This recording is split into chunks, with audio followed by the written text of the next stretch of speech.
You're listening to the Black Eagles podcast. Ahmet Dursun Sergen aldı. Sergen Bülent yan yana. Sergen Bülent. Sergen. Yanında Tümer var. Tümer'e doğru açtı. Kaybetti. Tümer topu aldı. Sergen aldı. Gol! Gol! Gol! Sergen attı. Sergen attı. Şampiyonluk geldi. Sergen attı. Şampiyonluk geldi. İbrahim'in pası. Roma. Şimdi Ahmet. İkinci gole gidiyor Beşiktaş. Ahmet. Ve gol!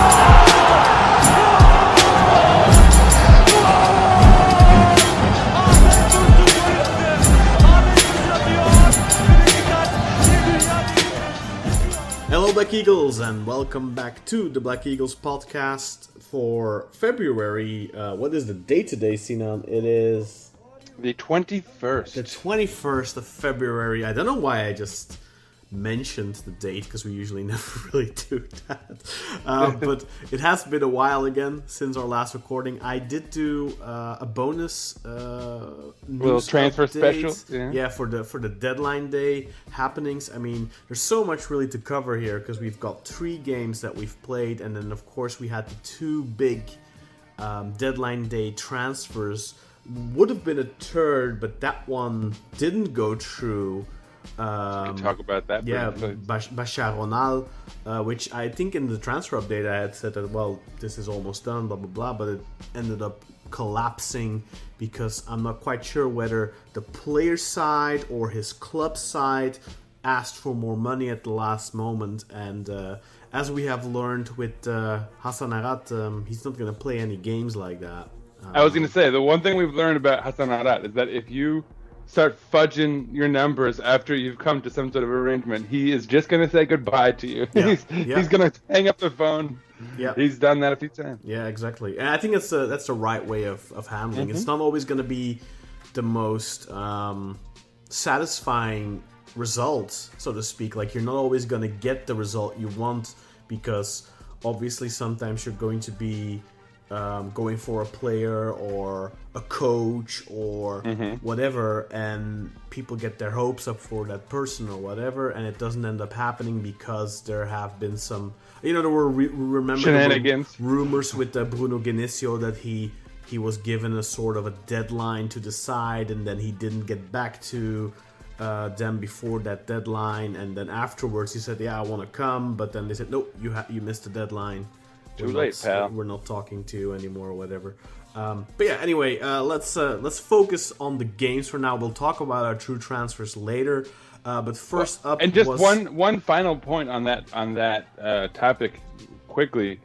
I think that once you establish that as your path, as your personality, essentially, that's when it will start to really pay off dividends. I think, because once people know, like, okay, I'm talking to Hassan Arat, I'm talking to the Beşiktaş guy, and I can't mess around, right? We've got to kind of cut to the chase. Like, once that's established, it'll start to benefit us big time, I think. So. Like, I listened to the Gary Neville podcast that he does with Roy Keane and a couple of other people all the time. Like, I listen to it every week, and he was talking about as well, like, the last decade or so, people have really been taking Manchester United for a ride because they know, Manchester United is calling. We can ask for ridiculous money, and they'll probably pay for it. And once you get that reputation of, that is a negative version of the reputation, but once you get a reputation for something, it's really hard to shake it. But now Hassan Arat obviously is trying to implement a new, more positive reputation where, look, if Beşiktaş come calling, get serious. It's like time to make a deal. There's not going to be, they aren't going to play any games. You're not going to be, I want 4.5 million or whatever, and they say 2.5, and there's not going to be any games about it.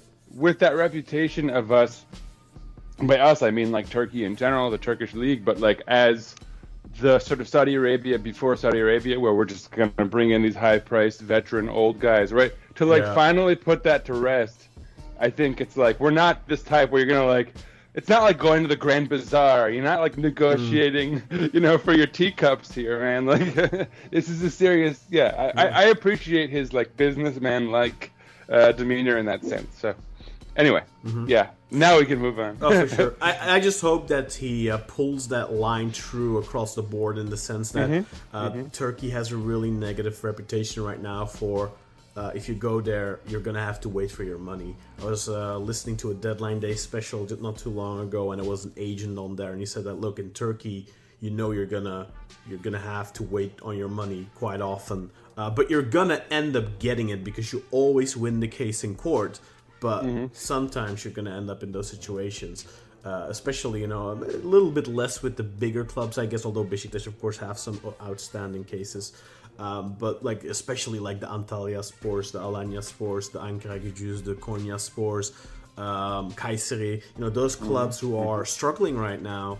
Or not all of those, of course. I just rattled off a couple of clubs, but a couple of those are definitely struggling, and there's lots of players still waiting for their money with those clubs. Did you mention Adana Demir right there? No, I didn't. But yeah, that's another one, where players are now leaving because of financial issues, and yeah, just that I think is something that's alongside with building up a reputation of being a tough negotiator and a correct negotiator. Very important that if you aren't correct in your negotiation, they will just stop it. I think that's a very positive reputation to build up and to have. But you also need to, I think we also as a club need to start building a reputation of these guys will honor their word. In a way, it's like backing up your reputation as a serious, for sure, businessman. Yeah. But let's move on then. That game, the first one, we previewed this one last time, and it was the Antalyaspor game in the cup match. And I think we were both, I don't want to speak for you, Sinan, but I know at least I was I wasn't nervous? going into that game with a lot of confidence. Yes. I thought, we're not going to win this one. I thought we were going to go out of the cup, quite frankly. I don't think I was that negative on the podcast, but I was definitely in that mindset. I really didn't have a good hope for it. Did we talk about the Trabzon match last time? Was that on air? That's a good question. Because that was a good one, right? Was that one before or after? That was right this before one? Antalya. Then I think we talked about it. Certainly, like I remember looking forward at our schedule, and like we had just had maybe the bad result against Sivas or something like that, and thinking like, oh boy, it's like from the, what is the expression, from the fire into the pan or something? You know what I mean? Right? I'm just not gets familiar. From hot to hotter. I'm not familiar with that one. I'm just quickly gonna check the show notes of the last episode to check, but please keep going. I think it's like from the fire to the pan or something like that. But like, we went from a difficult situation into a more difficult situation when you looked at our schedule going forward, and it was like Adana Demir, Sivas on the road. I mean, this is all after that terrible Pendikspor result, which was really bad. And it was like Adana Demir, Sivas on the road, Trabzon, Antalya in the cup, which I think we both agreed was probably the most important match of our, of Santos's early reign on top of the club. And then of course Kayseri on the road, which was like never a straightforward match. And then most recently Konyaspor. So it was a tough, and Konya was at home at least. They're a tougher roadside, but either way, it was like a tough stretch of the schedule, which I had very little hopes for, honestly. Things were not looking good. Yeah, and I just checked us. We did not talk about the Trabzonspor game yet. There you go. So we should probably get that one in as well. But let's start there. Let's talk about the Antalya game first now, because we've already started about this one. I don't want to waste too much time on it. I guess just briefly, let's just say Trabzon we beat 2-0. Semih Kiliçsoy scored twice and basically carried us. He carried us to that result. Oh, for sure. He 100% carried us in that game. Like, I feel like he has been doing since whenever we get a result. Since the this is a stat that you can take to the bank, for example. Like, in the last 13 goals Beşiktaş have scored, I think this is just a league stat, but from the last 13 goals Beşiktaş have scored in the league, He has scored 8 of them, and he has assisted 2. So he was involved in 10 of the last 13 goals. So I think you can easily say that he's been carrying the team on his back with his goals. That's like Ronaldo or Messi at their height, like that's crazy. I'm gonna give you some other stats later, but for sure, Semih Kiliçsoy is definitely carrying the team, and that the Trabzonspor game was a perfect example of that, because I think that is a game that we don't win without otherwise. him. No, I don't think we do. I think that, and like maybe we don't lose it because we like held the back line. Like that was in that period where Batia and Necip, I guess, or even Ty. But they were like holding it down pretty thoroughly already. Yeah. Like without Semih, there's no goals. So no, exactly. Yeah, like Cenk still not. I mean, he did get a goal on the weekend, or on the Monday, I should say. But like Cenk still isn't the old Cenk, and questions whether he ever will be. Abubakar only just came back. Jackson Muleka in this cup game we were talking about actually got on the score sheet twice, but he hadn't scored for months before that.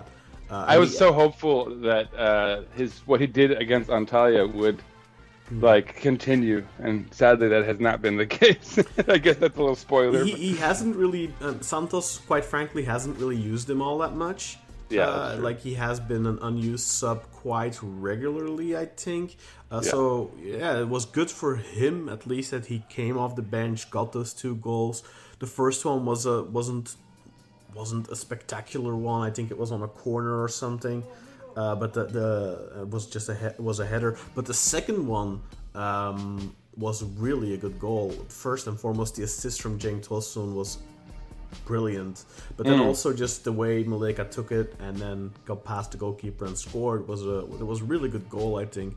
And I didn't really think we were gonna win that game, quite frankly. No, especially because that first half was one of the worst halves of Beşiktaş football we've seen in a long time.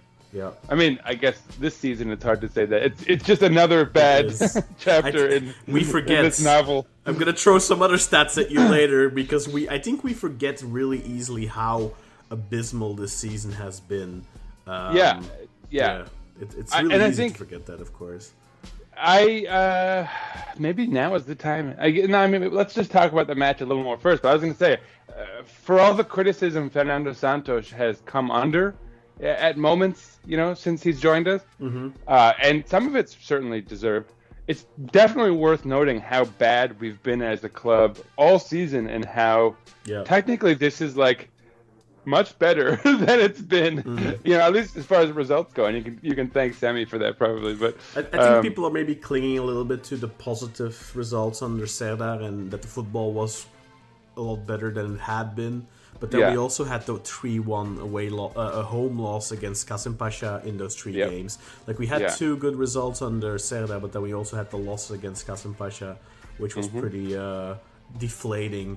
We've had a lot of those this season, right? Deflating losses, I'd say. Yeah, after a good one where you think, okay. Yeah. I mean, even Kayseri after Antalya, like that second half against Antalya was much better, and we're thinking, okay, like we're going in the right direction. And then against Kayseri, we fell flat again, right? So it's sort of that same rhythm. But we eliminated Antalya from the cup, which is great. We go on. The next round, we are again against Konyaspor at home. So we are having a repeat of the fixture of Monday in a couple of weeks. First, we have Istanbulspor away, and we have Galatasaray as well. I think the cup game is actually before the Galatasaray game. We have 3 matches upcoming, so we will, lots to talk about soon. Yeah. So Konyaspor, our next opponent in the cup, and realistically, that should be a team we should be beating. And then if we beat Konyaspor in the semi-finals, we will face the winners of the Ankara-Gücü Fenerbahçe match. So there could be 2 more derbies because the semi-finals is actually home and away. So these rounds are only 1 game, but the semi-finals are home and away. So if we do end up playing Fenerbahçe or Ankara-Gücü for that matter, it will be home and away. So yeah, it's going to be very interesting. And we made it to the two-legged ties. That's good. Not yet. We have to. Next round. Yeah, we have to beat Konyaspor first. But I mean, if the game of Monday is anything to go on, I think we should be beating Konyaspor for sure. Because we were at our worst, and didn't even let them score, and then we pull it together. I mean, we'll talk about that momentarily. First, I guess Kayserispor? Yes, so up next is the league game against Kayserispor. That was a 0-0 draw. Coming off of the 2-0 win against Trabzonspor and then the cup win against Antalyaspor, of course. I think people had higher expectations for this, despite the fact that it was an away game. Kayserispor also dangling near the bottom of the table. Burak Yilmaz, their new coach, I think that definitely was an extra motivator for some fans wanting to get a win here. And then I was going to say, this was tough. Yeah. For poor Fernando Santos. He has probably very little awareness of this, and I'm sure someone mentioned it, but 2 matches in a row against former coaches who would have had every reason to motivate their club to play really well against us. One of those, like, do this for me, guys. I need to beat these suckers. It's true. In both Sergen and Burak Yilmaz, of course, against Kayseri. So, yeah. Anyway, go on. Yeah, for sure. This was also one of those, I think, deflating performances because I noticed a lot of excitement, especially in our group chat. People were super excited for this game. This is right off the back of the transfer deadline. The signings of Al-Musrati and Ernest Muçi. People were super excited about this game. And personally, I was like, I don't know about it. And then I saw the lineup and I was like, yeah, this isn't going to be a good one. And it's worth noting that Kayseri has a great stadium. I mean, probably too great considering who they are as a club these days. But like a pretty decent fan base. Like the Kayseri Road match is always like more than meets the eye. Has been traditionally pretty difficult for us, but this season, I don't know. But this season, I think, if we were half decent, we would have beaten them easily. But I thought it was an overall poor performance, especially offensively. Sure. I mean, of course, defensively, we kept the 0 again. We kept the clean sheet, so that's a positive. It was a little bit of a weird lineup as well. Al-Musrati started on the bench. Ernest Muçi started, but he started in a position that he has only played in twice before in his career, which was right wing. He has played left wing before, quite Was often. this the Muleka as the number 10 game? Oof, that was a weird one. It was, I mean, on paper, he was more I of a guess, secondary but striker, it was definitely more a 4-4-2. Rasicka was out injured for this game, which kind of... That stung. Yeah, for sure. That was, I think, difficult for Santos to get a decent lineup out. So he put Muçi on the right, he put Cenk on the left, and then he put Semih and Muleka up top. And then we had Jetson and Amarte in midfield. So, in terms of footballing, there wasn't too much there, if you know what I mean.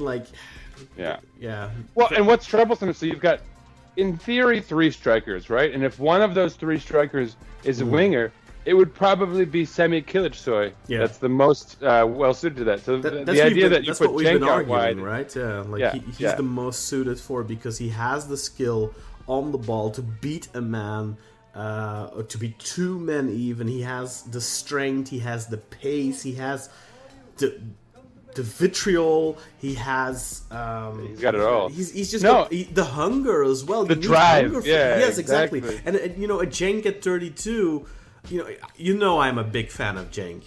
Who isn't? I mean, we have to be as Beşiktaş fans. I mean, I think a lot of Beşiktaş fans right now aren't, and I think it's really disrespectful how some people are talking about him. But Cenk at 32, 33, he's going on 33. Cenk at this point in his career, after the injury that he suffered at the end of last season, he just isn't a player you put on the wing anymore.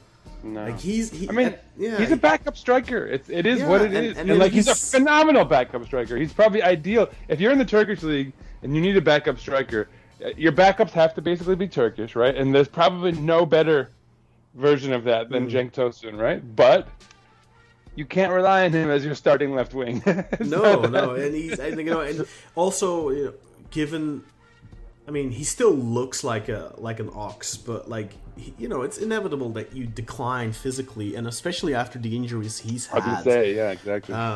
He isn't that stallion that he used to be anymore. He's he's the old journeyman striker poacher type now, and I think him being in the lineup, especially as a left winger, is going to weigh you down.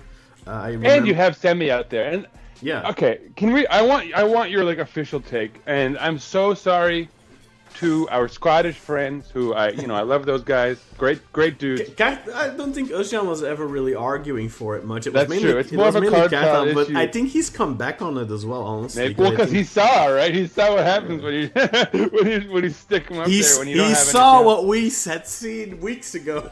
Exactly. Sorry, guys. No, I'm gonna say it. Semih needs to be on the wing. He's too talented. He can do too much as far as not just scoring the goal, but creating it, and that's such a vital, especially in a team which lacks as much as we do in that regard. It's so vital, and with Muçi now, who's clearly shown the ability to put the ball on goal, to get in there and sort of add more impetus going forward. I can only imagine good things between them, right? For sure. I want to see Muçi and Semih bringing the ball up, interchanging. Yeah, I think in an ideal world, and my interpretation of ideal world isn't the same as some people. My interpretation of an ideal world is if you have all the players fit, other than Amir and Ox, because that's just a utopia. That's not ideal world. That's just a dream world. But then an ideal world where you have the players that we have at our disposal right now all fit to play, I would go Aboubakar up top, Semih on the left, Rashica on the right, and Muçi in between behind Aboubakar. It's hard to imagine us not having a good attack if we can see that. Yeah. Which we haven't really yet. So. And even with Muçi, with Muçi and Semih, they can interchange. Muçi can go out left, Semih can go in behind Aboubakar and stuff like that. They can be Muçi enjoys playing in a free role. Yeah. Semih, if you give him a little bit more freedom Santos has been giving him quite some freedom. He has been changing wings with Rashica and stuff like that as well. I think it can all work really well. And I think those three right now, and I know I've been very harsh on Rashica earlier in the season, but I think those three guys at the moment are offensively our best players in the squad, and they have to make the difference. And then of course, a guy like Al-Musrati building up from midfield and this is important. Sorry, I keep cutting you off. It's so rude. But I didn't want to let this go because you mentioned that you were against Rashica initially, but you have changed your tune quite a bit in your defense. It's not like this is out of nowhere. And I think he's definitively made a turn in his stint with us. And I'm not going to say that it's because of Fernando Santos, in that one doesn't, maybe he was recovering from injury initially, settling, whatever it is. But it's worth noting that, how do I say this without stirring the pot? There are people who support certain coaches semi-religiously, who give their coach the credit for everything. And so it's oh my God, this guy has been good. It's all thanks to whoever their favorite coach is, right? And so it's probably worth noting for those types who want to give credit to their favorite coach, that our guy Santos here has apparently turned Rashica into a good player relatively quickly, right? He's responded well, I think, to Santos. And that's probably true of some other guys, like Amarte, obviously. I mean, he played as a 6, which is something we had asked for previously. But I think Serdar did it as well, right? I think Serdar put him as a 6 in one of the games as well. I think so. But and he might have even gotten... I think he got a look under one of our previous coaches. I don't remember if it was Barak or Riza. And he looked pretty good, but then he had one more brain fart, and then it's nah, forget it. Yeah. But Marte and his brain farts. Yeah, exactly. But no, he had a great stint. I mean, there are some guys who have obviously. I mean, even I don't know if you saw, but Aboubakar in his little very brief stint in our most recent match, he looked a revitalized player. Like he was trying to do stuff that he was like kind of snoozing on early on in the year. He was winning duels as well. And That clever pass, yeah. that little lob ball. Yeah. So I don't know. Hopefully a player of especially a guy like Abu who obviously is a great player and has a reputation. For him to see a guy like Fernando Santos, who, say what you will about the coach, his reputation is pretty sky high. His feats, his accomplishments. So you could imagine that being a good pairing, where like Abu would want to impress a manager of that ilk. Hopefully. Yeah. So and they had a conversation, and I think Abu Bakar also realizes, look, I'm here for at least 4 more months. I need to play. If I want to go somewhere else in the summer, I'm better off having played and having scored some goals. Exactly. It's better for what he, for the money he's going to be able to ask anyway. And we need a striker. For sure. So in this game, the main takeaway for me was it was really a poor performance offensively. We had really few chances. The best chance in this game came to Muçi, who I thought did really well. But Bilal made a good save. Kayserispor's goalkeeper, Bilal Bayazit. Yeah. No relation. I was going to say. I kept wanting to make that joke, but it was just too Muçi easy. did make a good impression on me. He had a couple of good runs in this game as well. He had some good dribbles. I just think that all out on the right, he didn't get on the ball as often as you'd like. And just overall, the performance was really poor. I mean, offensively.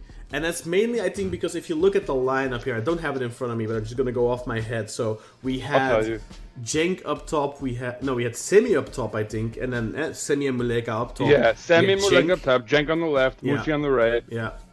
Midfield was Jedson and Almoatesembellah, behind, I don't know if you call Muleka or whatever. Moral and Necip, I think, center back. Yeah. Yeah, and Bakhtiar on the left back, right? Yeah, and on the right back, do you want to? Yeah, and on the right back, our boy Onur. And Mert. So look at this lineup, and then we should talk about Worralls. That was his debut too. Yeah, we will. But like, picture the ideal lineup for Beşiktaş. Now look at this lineup. So you had Onur in there.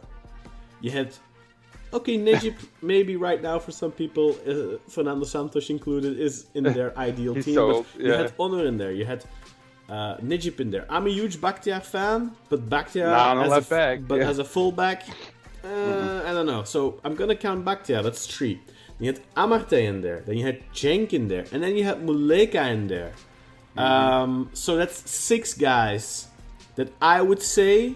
Not ideal. In your definition of ideal. In terms of ideal lineup, that's 6 guys that will be on the bench, normally speaking. So good bench pieces, granted. And if you maybe if you watch a lot of football, you listen to a lot of football. Okay, there's clubs out there like a Real Madrid that can rotate 3 players, and you won't notice a lot of quality drop.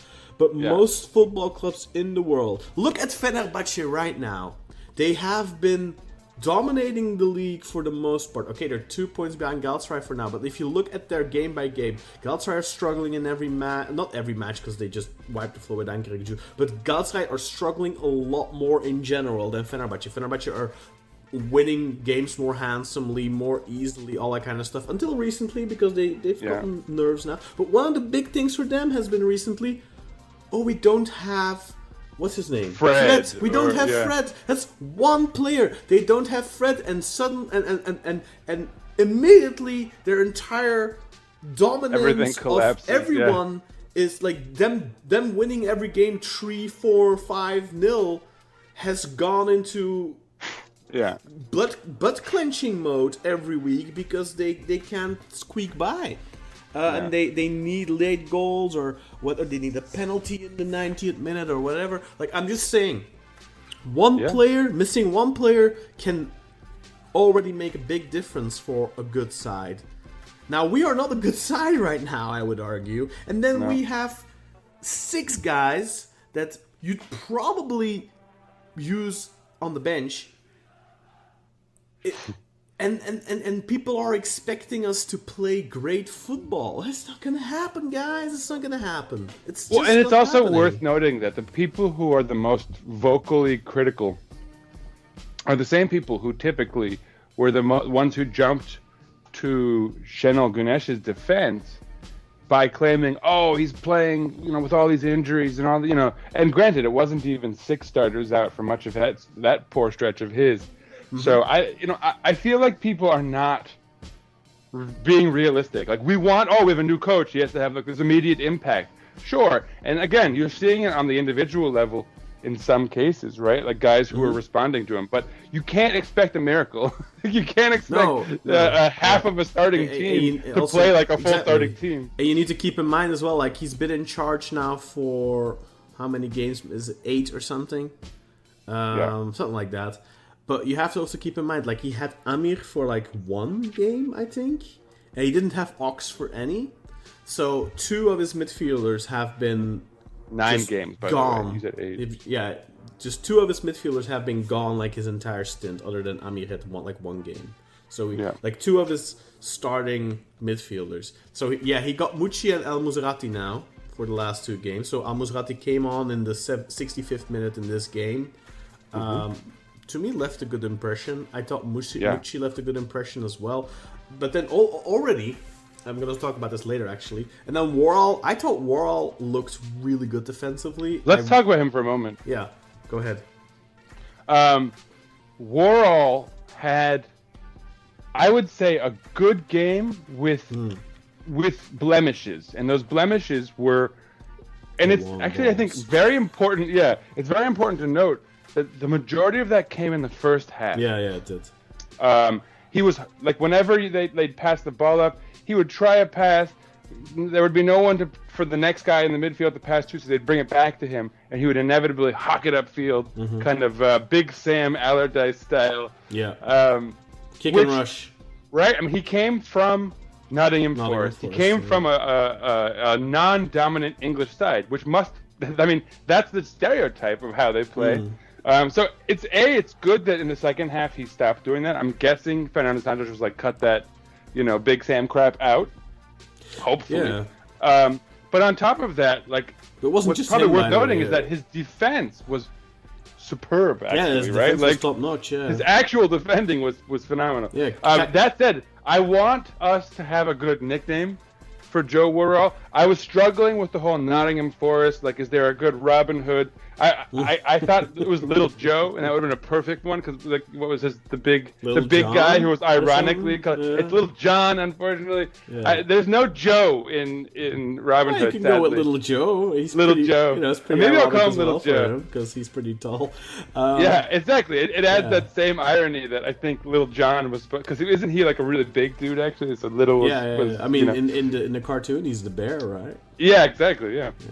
So, but one of the things I'm wondering, when you watch a first half like that, and when you see, it wasn't just Worrall, like Bakhtia was doing it too, other players were doing it, like playing a lot of, like, we were essentially only playing long balls. We weren't doing anything else except playing long balls. And then, like, my first inclination is then, I guess this is how the coach wants to play, right? Because they're doing it so much. It's like literally their first go-to in everything. Like, there wasn't, and I felt like there was no attempt to build up from the back at all. And granted, I think it's difficult. Either you need a really good ball-playing center back, or you need a really good ball-playing defensive six. Yeah, this was the problem. And we had Amartey on the pitch, and Amartey, as a defensive six, he works really well. But when it comes to playing offensively, I felt like most of the time he's hiding from the ball. He's not in the zone where you want him to be when you're in possession. And Al-Musrati, when he came in as a sub, immediately changed that element as well. So that was even though he didn't stand out, that was one aspect that he immediately improved. But that's one of those things, like a guy like Atiba, he didn't stand out either, especially in the beginning. Like, I think people didn't really very anonymous performances for the untrained eye if you know what I mean. Like, you really have to watch a player like that closely to see what they're doing and what they're adding. Same thing for Jetson, by the way. Like, all the work he does, all the ground he covers, the balls he wins. Like, people, like, there's this viral video after Monday's game of this fan swearing at Jetson because, pass the ball, he has to pass here, he has so many options, pass it here, pass it here, pass it here. And he was like just slagging him off completely. And then if you look at Jetson's actual performance in that game, he was incredible. Like, the amount of, I think he won the ball 16 times or something like that. 16 times he recovered the ball in that game. And just he does our legwork, man. He does the dirty work, and you need guys like that. The problem is that for the majority of this season, we have been playing with a lot of guys like that, dirty workers, so to speak, if you know what I mean. But but nobody who can actually give that killer pass or whatever. Like, I was gonna say, and it's not their fault that that's their strength. It's that we didn't have anyone with the strength that we needed, and theoretically we now do, right? So. You need, like, Atiba, with all due respect, I love Atiba to bits, but Atiba is what I would describe as a water carrier. No, but that's a description of the type of player he is. And that's not a disrespectful term, because you need those types. You need water carriers, because you can't play with 11 or with 10 Ronaldinhos. It just doesn't work. You need people to work. You need people to cover ground. You need people to do the dirty work. These are these guys. The selfless, the selfless footballers that do, like, enable the brilliant players like a Ricardo Quaresma, like a Talisca, like a hopefully a Muçi, like, who enable those guys, like a Wesley Sneijder, for example, like a Hadji, like a Sergen. You need other guys to clean up the dirty work, to enable the good players to do stuff to allow them more freedom. I think Jetson is a guy like that. For sure. Yeah. No, I mean, I'm going to make a basketball reference. I do this every so often, but it's, I think, a perfect metaphor for what you're saying. So the Knicks were a good, like, playoff team for much of the season, and they made one trade. And it looked like a sort of not a big deal. So they got a guy who's a fantastic defender and three-point shooter, and that's just what he does. And people were like, the Knicks need a star. That's the only way they'll ever be a real contender. And we brought in this guy who just does, as you say, the dirty work, the water carrying, enabling our better players offensively to just do what they do. And we immediately went from a good team to a contender, and we won like 9 games straight. And now, I mean, we're dealing with injuries and stuff. But obviously, in basketball, it's a little different because you play with a lot less players, so one player can't have much. Exactly, it's bigger, but but it's the same logic, right? It's that it's a puzzle. Sometimes the pieces around you, require someone in the middle to do the stuff that those pieces don't want to do, to sort of let them flourish. Exactly. And I think that's absolutely the case for like a Jetson too, where. His value, now that you have a guy like Muçi, 100%, right? Because now that you have a guy like Muçi and Al-Musrati who can do some of those things that people are criticizing Jetson for not doing. Jetson was off, like, before now. I hope it's not going to happen again. But how often did we see Jetson as the most advanced midfielder? Like, he played as an attacking midfielder in a lot of games for us. Which was just ridiculous in a way, Well, it's obviously the coach is doing what he can, whatever he can with what he has, and Jetson at a certain point, other than Ox, was probably the most suitable candidate for that role. That doesn't mean that he's a suitable candidate for that role, though. I remember when Chanel Gunesh said that we were going to succeed this season because Amir Haziometovich was going to become like our key fulcrum in our attack. I mean, we've been looking for trying to fit a square peg in a round hole, I feel like, all season. Or no, the opposite. I mean, for sure. I think our midfield puzzle has definitely been that, trying to fit a square peg into a round hole. Just the pieces just didn't make sense. And they haven't made sense in a while. Really, I mean, even in the 2020-2021 season when we won the league, our midfield wasn't particularly mean, we didn't really have a 10 then. Like Leitch did play in that season. But he was like, he kind of like made it like a late season Cameos, comeback, right? Yeah. Cameos, yeah. And he did have a couple of good games in that season, but like our midfield wasn't necessarily. I think I'd say like our midfield hasn't really been ideal for a very long, for a great many years now. I think this is the first time that on paper, at least, we have 3 players that actually make sense in their positions. Like exactly. Muçi as the most advanced midfielder. Al-Musrati as the deep playmaker almost, 6, and then Jetson as the vacuum cleaner, just running around and doing what he needs to. Yeah, and exactly. That is playing to his strength, and I think the problem, like I've noticed that at least a portion of the Beşiktaş fandom has kind of soured on Jetson to an extent. And I think the main reason for that is that because we've not been playing to Jetson's strengths. Because what are Jetson's strengths? It's his stamina, it's his ability to win the ball, it's his ability to cover the ground, it's his combativeness, his ability to win duels. Those are his strong points.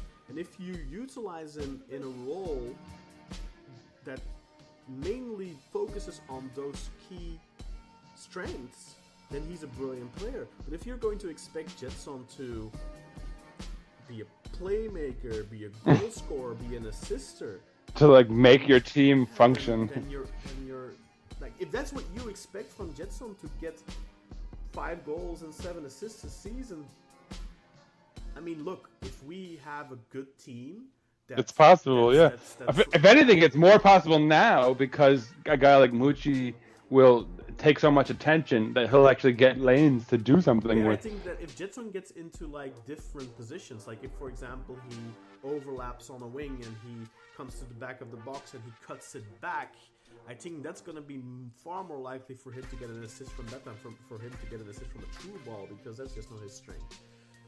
So in this game, I think this was the last game, hopefully, in which we saw a very abstract midfield that doesn't really work. We had Amartey in a like, I think Amartey could be a perfect 6 for even Başakşehir here, because Başakşehir for years have loved to play with that type of the 6-man with Tek Demir. I think Amartey could perfectly work for them. But for Beşiktaş, Amartey that's not the 6 that Beşiktaş needs. Especially not for the football that you'd expect Beşiktaş to play. And certainly, like, to match with a guy like Jedson, it actually like makes Jedson. It makes them both do things that are sort of redundant with one another. I agree. I agree fully. So, well, just to come back at this, so Woral, I think one of the things that impressed me about Woral, there was this new player for Kayserispor, Boa Morte. Boa Morte immediately reminded me of the Portuguese striker from back in the day. So I was, I heard the name, I was already, he's gotta be good, right? He's called Boa Morte. So he actually came from the Bulgarian league, but he looked like a good player. He looked fast. He looked like that typical quick winger. And I have to say, Woral, for a tall guy, I was going to use a swear word there, profanity. For a tall lad, he was surprisingly fast, and he was able to keep up with that Boa Morte guy and not let himself get lured into making stupid falls or even giving away a penalty or anything. Always kept looking at the ball, and it actually impressed me defensively. So I was really thinking that he was going to start against Konya as well, but then Necip is unbenchable. Necip has really made a good impression on Santos. I'm not gonna lie. He's played faultless matches for like 2 games in a row, and even I'm a little bit like, when is the second leg gonna drop? A few really good games now, and you know that it's coming. Yeah, I know. I'm just waiting. He's the Galatasaray derby's coming up, so. Oh no. Yeah. I mean, theoretically, those were his like strong matches, so hopefully, we'll see. So I mean, that Kayseri match was a letdown. Although I will say this, a letdown where we draw 0-0 is way better than the letdowns of recently, where we're losing 4-0 and. How beautiful would it have been had Muçi scored that chance and then just won 1-0, and then you can just then Muçi He hit the post too, right? Like that was in the Konya game. Oh, okay. In this one, did he also hit the post in this I one? think he hit the post too. Yeah, Sure. on a counter or something. But anyhow, it was a disappointing match. But which brings us to Monday, February 19th against Konya. I have a hilarious side note on this match now, and I want to like introduce it with this because I had a really busy day that day. I was doing a ton of work. I was trying to get it done like before the game so I could enjoy it. And the product of that was that I missed exactly 30 minutes. And the reason that's hilarious is because I turned the match on, and I didn't read any of the comments from our group. I didn't want any like, spoilers or anything like that. And mostly just because like you guys are usually like 1 minute ahead, and so I didn't want to like, oh goal and like not, But so I didn't know anything about what had happened in those 30 minutes that I missed. And so I turned the game on, and I'm thinking, oh, we look like a much better team. We're like controlling possession now. We're showing some attacking intent. Things look pretty good. Second half comes on. We win the half outright, I guess spoiler alert, we win 2-0 because we scored twice in the second half. Everything looks great. And then I see the stats, and somehow we lost the possession battle. And it was like, relatively close in the end. I think it was like 53% to Konya to our 47. But it didn't make any sense because everything I had seen was us pretty much holding the ball mostly, which meant that they must have had something like 70% of possession in those first 30 minutes. Which didn't seem plausible until I saw the comments, and everyone was like, "We played terrible," and it was mostly just those first 20 or so minutes where people were just ready to fire the coach. Like everything I missed was apparently everything that set people's mood for the rest of the match. Definitely. So last week, like the Kayseri game last week, like I said, I saw the lineup and I'm like, yeah, this is gonna be a shit game. So I didn't have any expectations for that game. After that game, everyone was like, "Oh, Santos is not the answer. He has to go. This is not like bring in a new like this is not the Beşiktaş I want to watch. It's not how Beşiktaş should be playing." I was like, "Guys, relax." And I gave them my whole speech of, "Look, he's got 6 guys that probably wouldn't play in the ideal 11. What do you expect?" So I gave this whole spiel, and for this game, the Konya game, I was like, "Okay, I was super excited." Looking forward to it the entire week because in my head it was like, look, we're gonna get there. The game went exactly the way I thought it was gonna go. But for Konya, Svensson's gonna be back. Al-Musrati is going to start. Muçi is gonna play on the 10. Rasicka's gonna be back. Maybe Abubakar. He's gonna put Semih on the wing again. Yeah. Abubakar might start. And Masuaku is back. Yeah. Who did, by the way, make an immediate improvement, 100%. From the moment, probably the beginning. And then this game starts, and the first 20 minutes, Konya have about 78% possession. No, I have to lead off with the fact that right off the bat, we create a chance. Muçi and I think it was Muçi and Semih combined. Semih has a good run into the box and shoots it just wide. So good start. I'm like, okay, good. Muçi and Semih linking up already. This is gonna be a good one. And then I don't know what happened. For like 20 minutes, I felt like I was watching us kind of Konya passing the ball around. I'm like, go after the Jetson. What are you doing? Go get the ball or something, Like, I was like, what is happening? We can't get the ball back. Like, I was like, what am I watching? How is this possible? We have like, okay, Onur was still playing. He did start Cenk, he didn't start Abubakar. So the lineup was Mert, Masuaku, Necip, Koli, Onur, Al-Musrati, Muçi, Jetson. The midfield was set, yeah. Cenk on the left side, Rasicka on the right, and Semih up top. So it wasn't quite the lineup I had hoped for, but it was largely other than Cenk, and that was understandable because Abubakar, only just returned from injury. Sure. He has been training for a week. So Cenk starting was logical. To me, Semih on the wing would have been more logical, but whatever. The midfield was what you wanted. Onu Yeah. was starting, okay, that's not ideal, but right, you know, if you have like two guys playing that aren't ideal, and you have your perfect midfield that you have in mind, then it should still be okay. And then those first 20 minutes was so bad. I was like, okay, I'm done. I'm done. Fire him. Get Ilhan Palut. This is not acceptable. And the 23rd minute or so, I looked at the clock actually, because I was like, oh, well, we've got the ball now and passing it around for a bit. Oh, what's this? We actually have the ball for more than 60 seconds. So I looked at the clock. I was like, 23 minutes. Okay, Yeah. This is better. And then the rest of the first half was like Tolerable. It was pretty good. From what I saw, it was like we looked the better side. I wouldn't I'll say pretty good, because I don't remember a single goal-scoring opportunity that we created. I mean, maybe I'm just, remembering wrong, but like, it was so-so. It was mediocre. It wasn't terrible.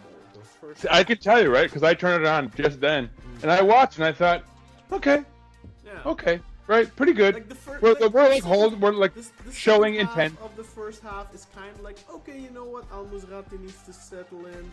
Yep. Muçi still needs to settle. Like, these guys have literally, like, Muçi has played with like some of these guys now last week, but like literally this midfield combination has only played together for about 20 minutes in their lives before, so not 40. So, And that was right about where I clicked, right? Like, Was look, this is not Football Manager. This isn't FIFA. Yeah. FIFA is probably the best example, or EA FC, or Yeah. whatever it's called nowadays. This is not a football simulation game. Exactly. They're not going to slot in and be what. A great new player, put him in, and immediately it goes amazingly. That is usually not how football works. Now, And the irony is, I think that, and again, I didn't see those first 20 minutes, so I have no idea. But I'm guessing, based on what I did see, I think Al-Musrati basically, it just clicked, right? He kind of figured out where he is on the pitch, what he has to do, who's doing what. Yeah, so and he seemed to just start, like, bossing. Whenever they could have posed a threat, he kind of just shut it down. For at least, 20 minutes initially. or so, I think he tried a lot of long balls out to the wings, because that is clearly his MO is transition. Like spraying it out. Transition it to... Yeah, but you know how Atiba like to pass lateral quite often? Yeah. And Jetson likes to pass it lateral, and Musrati passes it forward. He goes for it, almost yeah. every time. Like, so usually he opens up to one of the wings, but he's always trying to play it forward. And in the first 20 or so minutes, whenever he had it, he tried a long ball, and you could see, like, I was already going, oh, that ball, and then it just went out. And it, like, He overhit it a little bit. Yeah, he'd pass those great leading balls that, I remember, who was the dude that Evron hated so much because it was always, El Neni, right? He was always passing laterally or backwards. And Al-Musrati is like the anti-El Neni. Yeah. I thought Evron would be happy. So, like, Onur, for me, that's really stood out to me. It's like almost 9 out of 10 passes, just straight back. Not always to the keeper, but like back to the center. Back, yeah. Very conservative, yeah. Yeah, and mainly that is 100% with Onur is mainly because he's afraid to make a mistake. Yeah. Because he's so on edge. I mean, in fairness, because he was so bad for so long. Yeah, he's been bad, and then the fans really got on his back, because I do definitely think he had the fans on his side early on when he came in last season, because I remember all the gassing and all the, he's better than Rosier, he should play over Rosier, and blah, blah, blah, all that stuff. So he definitely had the fans on his side, or at least a portion of the fans on his side for a while. Yeah, he has been bad, and then obviously our fans are vicious. Turned on him. I feel sorry for the guy in that regard, but like I'd rather not see him play. Like, if anyone, I mean, I'm not going to defend our fans. There's no, I'm not a booer. I'm just not like. Onur, I've said, is probably my, I don't want to say least favorite, because he's not like a bad person. He's just like. Probably one of the worst players I've seen in a Beşiktaş shirt. That said, I wouldn't boo him. I have to commend him. Like, I mean, it takes a lot I think, for a guy like who has been suffering that much abuse to go out there every week and still put on the shirt and play. And to honest credit, I mean, he does give it he never reacts. He never reacts to the fans. Like you can see him react in the sense that he's disappointed and it hurts him.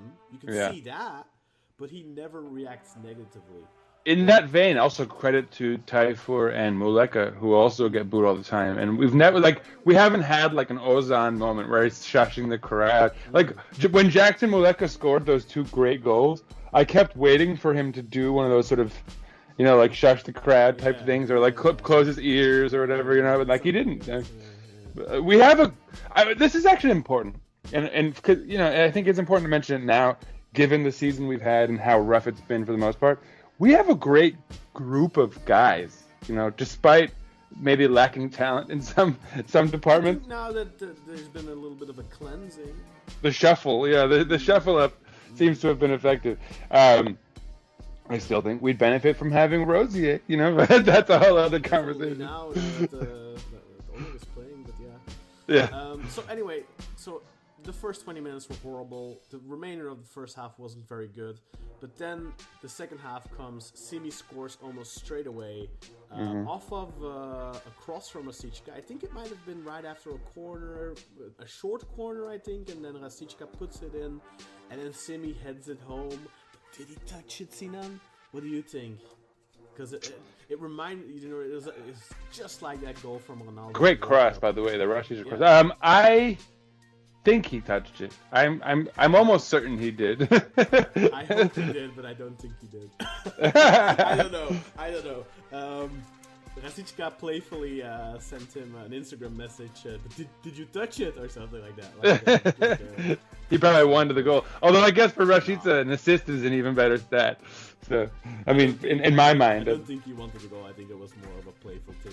Of course. But yeah, Simi gets on the score sheet again. That's his 8th goal of the season in only his 10th start, I believe.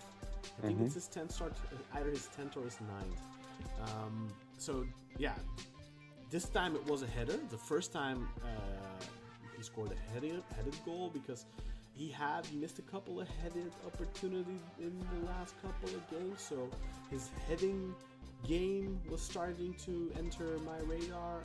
Maybe he's definitely a winger, right? Is he good with his head? My opinion is still, he doesn't seem still up in the air. Yeah. But then Cenk, of course, scores the second off a rebound from a Muçi shot. Again, Rasicka involved in this one. A good run by Rasicka on the right. Passes it in the box, on the edge of the box to Muçi. Muçi gets to a shot straight away. Muçi with 8 shots in total in this game. Also later on ended up hitting the post, like we already said earlier, and really wanted his goal. Was super hungry for scoring, but also for assisting. Muçi just very active. You can see that I think once things start clicking for him, also as he, he's still 22, still young. Like I think if a little bit more seasoning, I think he could be a great one. Numbers from him. It's also worth noting. I don't want to forget this. He and Semih Kiliçsoy seem to be establishing a kind of friendship, and it's great. I think they both recognize we're both young, we're both super talented. We can make something special here between us. Yeah, notice it and Rashica getting in the mix with that too. I like it. We have like some young.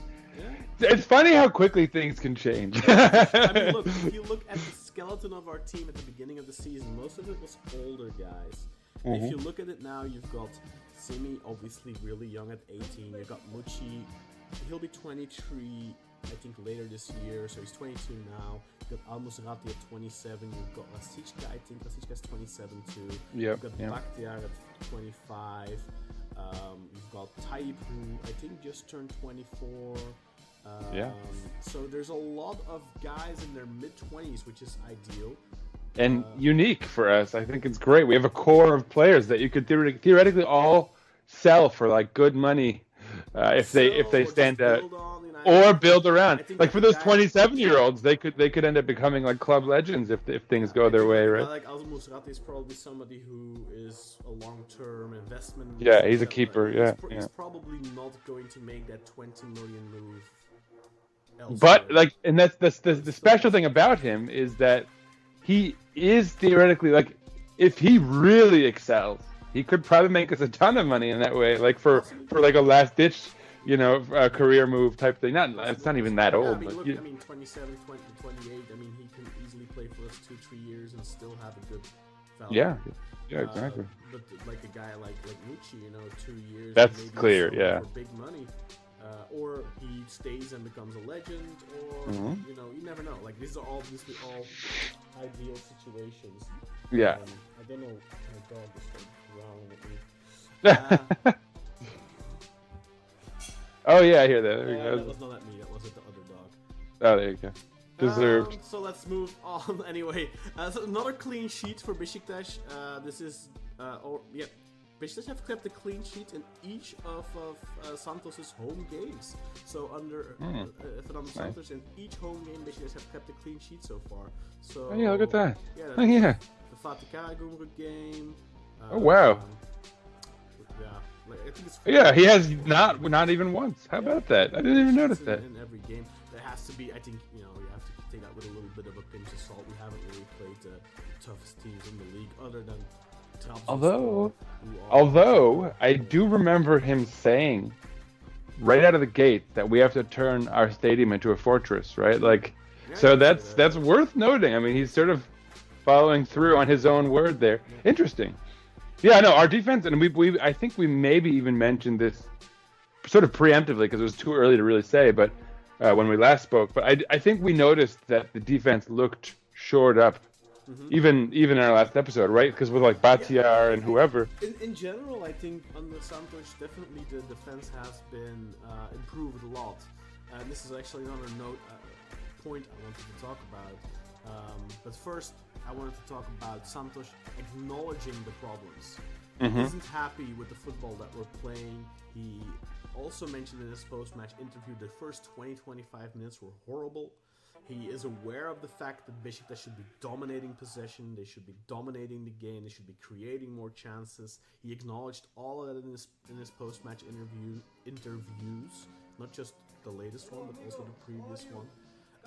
And he's clearly, I mean, I have the impression, and this is to what you were saying right now as well, he has come in, he took over on the elan that Serap Topaktepe was on, and I think in the first couple of games, we didn't really notice much of a change compared to the Serap Topaktepe games. It was still the positive improvements. I think offensively we were playing better, and then that Pendik game happened. Yeah. If minus the Pendik game, I feel like people would be in such a better place. But that really like. Yeah. I mean, but I think for Santos as well, that Pendik game was a message. Yeah. To him, Yeah. Like, I have to sort out this defense. Yeah. Because Yeah. we are very unstable at the back. As soon as we concede one, we can concede 2, 3, or 4.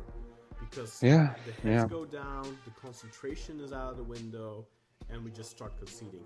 And then I made a list of games. I'm going to get to this in a bit, but I have the impression that Santos is focused on improving the team's defensive organization, making the team more stubborn to play against. So I think that's part of what we're seeing at the moment, and why the football isn't what we would want it to be. I think a large part of that is because Santos just isn't focusing on that yet. I don't think he is spending a lot of time in training on the offensive aspect of the game yet. Right now, I think it's all about keeping a clean sheet and hopefully scoring a goal and winning the game. But if you don't, okay, that's not the end of the world. Let's start with 1 point, right? He is in an idea, and obviously that is not the mentality that Beşiktaş should have. But I think this is a good. Well, I think this is a foundation he is trying to lay. He wants. This is a transitory phase, right? Yes. We're transitioning towards a better brand. Exactly. So he has I think 12 league games left, and then he has realistically at least 3 cup games left if we beat Konyaspor. So that's 15 matches for the remainder of the season that he has to improve both the defensive organization, continue to and then build on that and transition into being a more capable offensive side. And now he does have the building blocks to do that with Al-Musrati and with Muçi. He has the building blocks, he has the midfield that he needs to start building towards becoming a well-rounded side. So I think that is mainly the thing right now. That is the issue, so to speak, but it's not really an issue, but it's like the reason for us being as bad as we are. And I think people forget easily, but I've listed these games. There's been 9 matches this season in which we have lost and conceded 3 or more goals. Oof. 9 games! So, and only one under Santos, right? 3-0 against Trabzonspor, 4-2 against Adana Demirspor, 3-1 against Bodo Glimt, 3-2 against Antalyaspor, 0-5 against Club Brugge, 1-3 against Fenerbahce, 1-3 against Alanyaspor, and 1-3 against Kasımpaşa, and then finally, of course, the 4-0 against Pendikspor. The one under Santos is right. 9 matches this season in which we have conceded 3 or more goals and lost the game. So I know it's not fun to watch at the moment, especially like the Kayserispor was horrible. The first game, half against Konya, wasn't very good to watch either, and then the second half was mediocre at best, despite the 2 goals. I know it's not exhilarating football. I know it's not fun to watch, but I do think it's probably a necessary evil right now because we need to sort out the defensive woes. And plug the leak because we are the Titanic right now. The iceberg has ripped us open earlier in the season, and right now Santos is trying to close that rip gap in the starboard. Sorry, I'm washing my hand. Not peeing, everyone. That sound in the background just got my hand dirty. It's my theory for why the football has been as bad as it is. I do have to say, Santos, of course, doesn't have a reputation of being a fantastic football-oriented manager. He's not like the type of coach that is known for his amazing offensive football. Attack, But look, I think at the end of the day, if you have the material, even if you're a coach that isn't necessarily known for exhilarating football, I still think you can win the Turkish league and all that kind of stuff. Like, look at Christoph Daum, for example, wasn't known exactly as the most offensively alluring coach, but he still won 3 Super League titles. And I think that the key word here is transitory, right? And people, it's like we keep sort of harping on it, like you were mentioning. We're not in FIFA. Things don't just happen immediately, right? And we went from, I mean, it's worth noting, and like, I think I've tweeted like twice this year, honestly, but like the one tweet I made about how Serdar Topraktepe deserved credit for coming into the most, our worst Beşiktaş side, and it's as far back as I can remember. It highlights the point that we were in the worst condition we've been in a really long time. So it's not going to just like change overnight. And we've just made 2 roster moves. I mean, forget the guys we'd let go of. But as far as bringing in talent, right? It's not like all maybe a little naive in if just we can bring in that 6 and that 10, it'll fix everything. It's not that easy. Not overnight. Exactly. Those guys need to settle in. They need to, they need to gel with the rest of the team. And think about Al-Musrati too, right? Because you mentioned those forward passes are such a key part of his game. You don't know where to pass to yet. You got to figure out, okay, where's Rashica on the pitch? Where does he like to be? What are the runs he likes to make? Same with Semih, etc. Am I going to pass it to Onur? Because he's going to pass it back? Yeah, exactly. Who not to pass to? That's a huge part. Yeah, that's a huge part. Obviously, look, it hasn't been great yet. It hasn't been great all season. I think for now, what we need to do is we have, let's say, 15 more games. Santos has those 15 games to prove to the naysayers that he deserves to start next season as the coach. I think if we are still playing this football in 7 or 8 games, then the board need to decide and need to come to the conclusion of, look, this we'll let them finish the season. New season, we start with a new coach.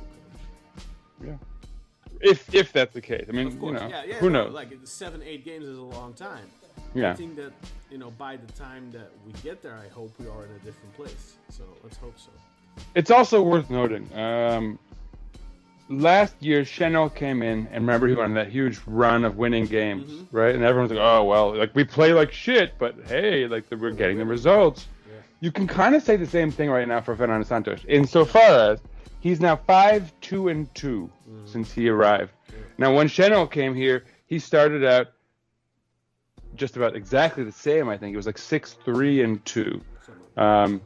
Which is actually more games than so I don't know the exact the way it works out, but the point being that just like Şenol Güneş came in and was playing unattractive football but was getting results, and everyone was like, look at that, like look what a coach can do, even though blah blah blah blah, like even though we were playing like such crap before he came, look how great Şenol is and look what he can do.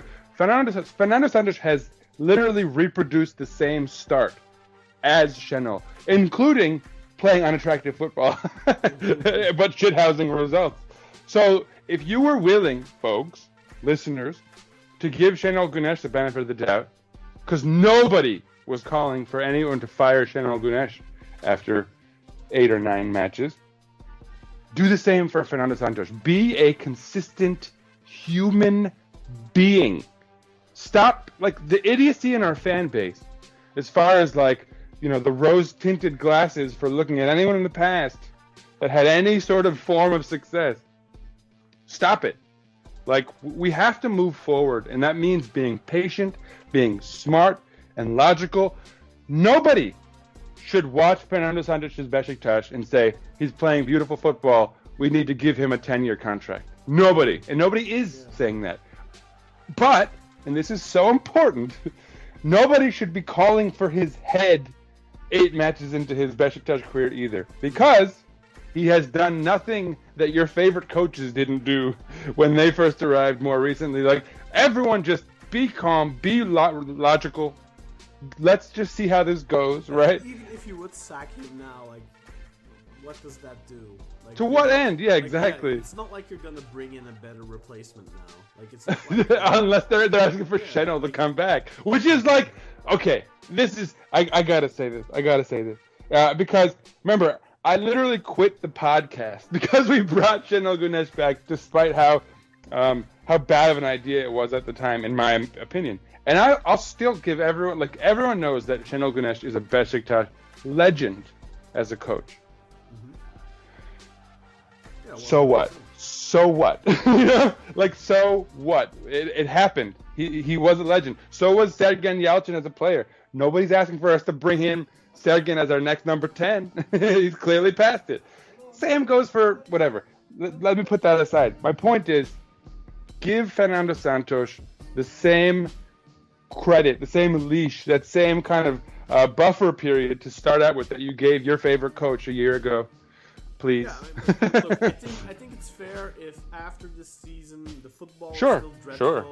Yeah. I mean, we're gonna qualify for Europe anyway, unless something really weird happens. In which case, he definitely needs to be fired, right? He doesn't qualify for Europe, exactly. Yeah.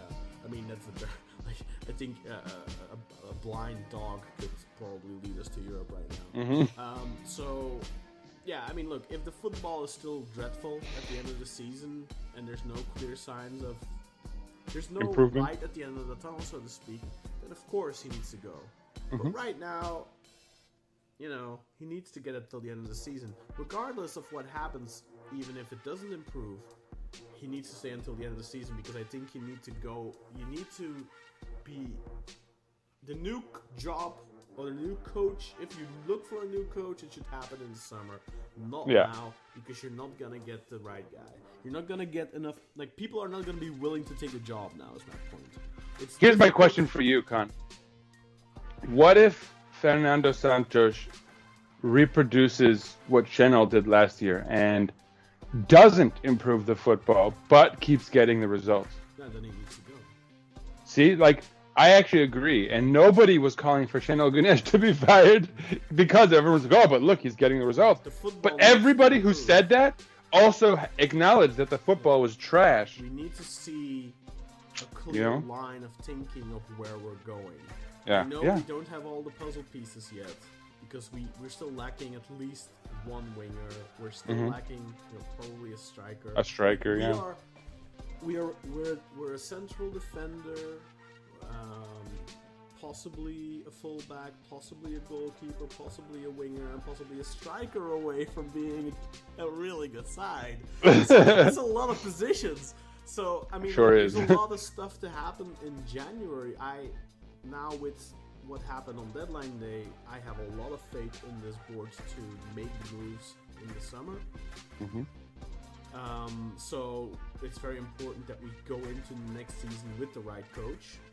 If Fernando Santos gets the results and improves the football, then I wholeheartedly think he should be the man for the job for next season, and he should be involved in the decision making of who we get and all that kind of stuff. If Fernando Santos keeps winning for the most part, but the football doesn't improve, then I don't think he's the right guy going forward. If we don't win, but a football improve, obviously we're gonna win games, but let's say you have Galatasaray in 2 weeks, right? We lose that game. We lose the Fenerbahce game. We lose, there's a lot. There's still quite a few big games. Look, if you beat Galatasaray at home, that's going to give a lot of momentum. But if we don't, it's not a disaster. If we draw, but the football's okay, that's a positive. If we lose, but we played well, that's still acceptable. Yeah. It all depends on how it all happens. It's worth noting, by the way, that Şenol Güneş lost to Galatasaray when he first arrived, and we didn't look good, but still nobody was calling for his head yet, because it was still so early on in his tenure, right? Look, I do think it's kind of understandable that Şenol Güneş comes in with a lot more credit. Obviously. Sure. I mean, I don't know. Not that Şenol Güneş doesn't deserve the credit, but I don't know that Fernando Santos doesn't too. Although he hasn't had that success with Beşiktaş, I mean, it's worth noting. I mean, someone was making a joke, right? They sent out there was one of these stupid goal.com, the top 20 managers that are still coaching, and he was there. He was on there, and that's because of that superficial. He won the Euro Cup, right? That's a huge accomplishment. What is very important is that he is known as a pragmatic coach, as somebody who doesn't necessarily play the most attractive football, and I think that is a big part of the criticism or the negativity. I think that's a big part of why fans are more inclined to criticize and less patient. And I think that is on the board for going with a coach with that reputation. Now, look, if this works out, then kudos to them. But if it doesn't, then they only have themselves to blame for going with a coach who has a reputation like that. If you go with a coach who has a reputation of playing attractive attacking football, fans are going to be a lot more patient and they're going to trust the process a lot more. But I have to say, I think that's not stupid, because I get it, but it's a mistaken logic, and here's why. And we mentioned this when we first hired Fernando Santos, that he essentially overachieved by winning the Euro Cup with Portugal, all things considered. And it's probably worth noting that for Beşiktaş to win a title, it's gonna have to look like that to some extent, right? We're gonna have to overachieve. We're gonna be dwarfed as far as our spending is concerned by the likes of Galatasaray and Fener. They're gonna keep. I just assume, they're gonna keep doing this stupid buy now to have to win now kind of strategy. I don't know how they can both keep doing it since only one of them can win, but whatever. It is what it is. But so, to be 100% honest, attacking attractive football is great. We all want to see that to some extent. But it might be more realistic for us as a club, given where we are now financially versus our rivals, to kind of look at that more pragmatic. And again, that doesn't mean that Fernando Santos is the answer necessarily. But I think we kind of need to have someone. I don't know. I find like attractive. Really good football with less quality.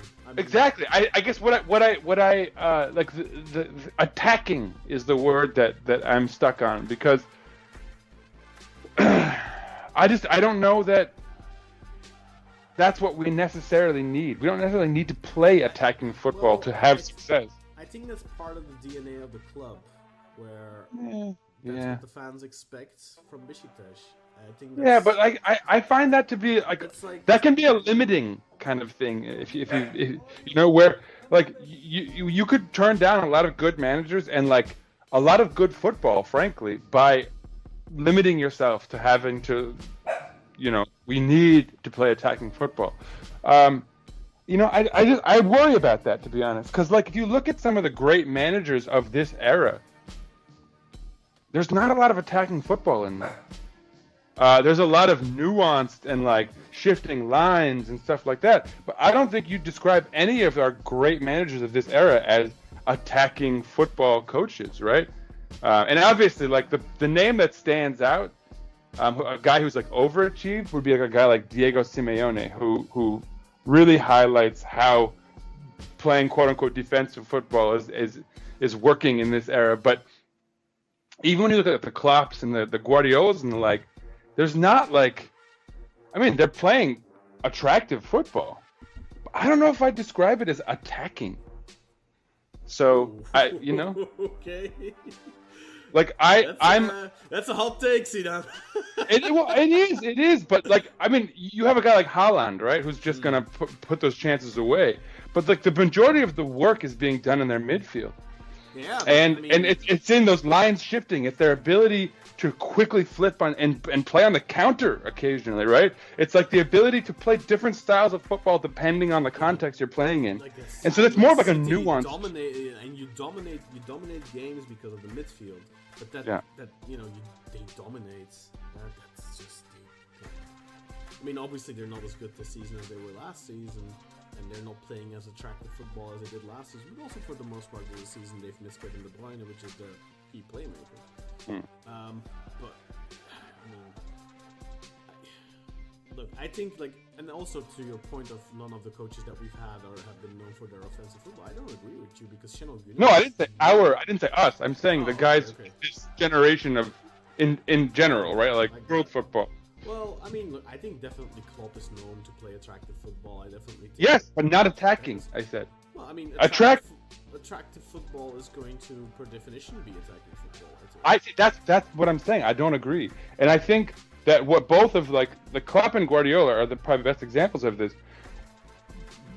Where they're finding success is their ability to shift modes and to play based on how they need to play. And so they'll play attacking football for stretches, but then they'll come back and they'll be able to kind of dominate possession and hold the ball at time. Yeah, of So course. you just need nuance, is what I mean. Like, you need. There isn't a team in the look, like in 2011 when Bernd Schuster was our coach, we played attacking football against Dynamo Kiev and we got spanked over two legs like 8-1 or something. Schuster's a great example of how that kind of approach can be limiting. That's kamikaze football. Nobody is expecting to play kamikaze football. Like we just want to see attractive football, I think, and like Fernando Santos is not a coach known for playing attractive football, and people know that. People knew that going in. So I do think it's kind of normal that, look, if he's been a national team coach for the last decade plus. As a national team, you are far more limited, I think.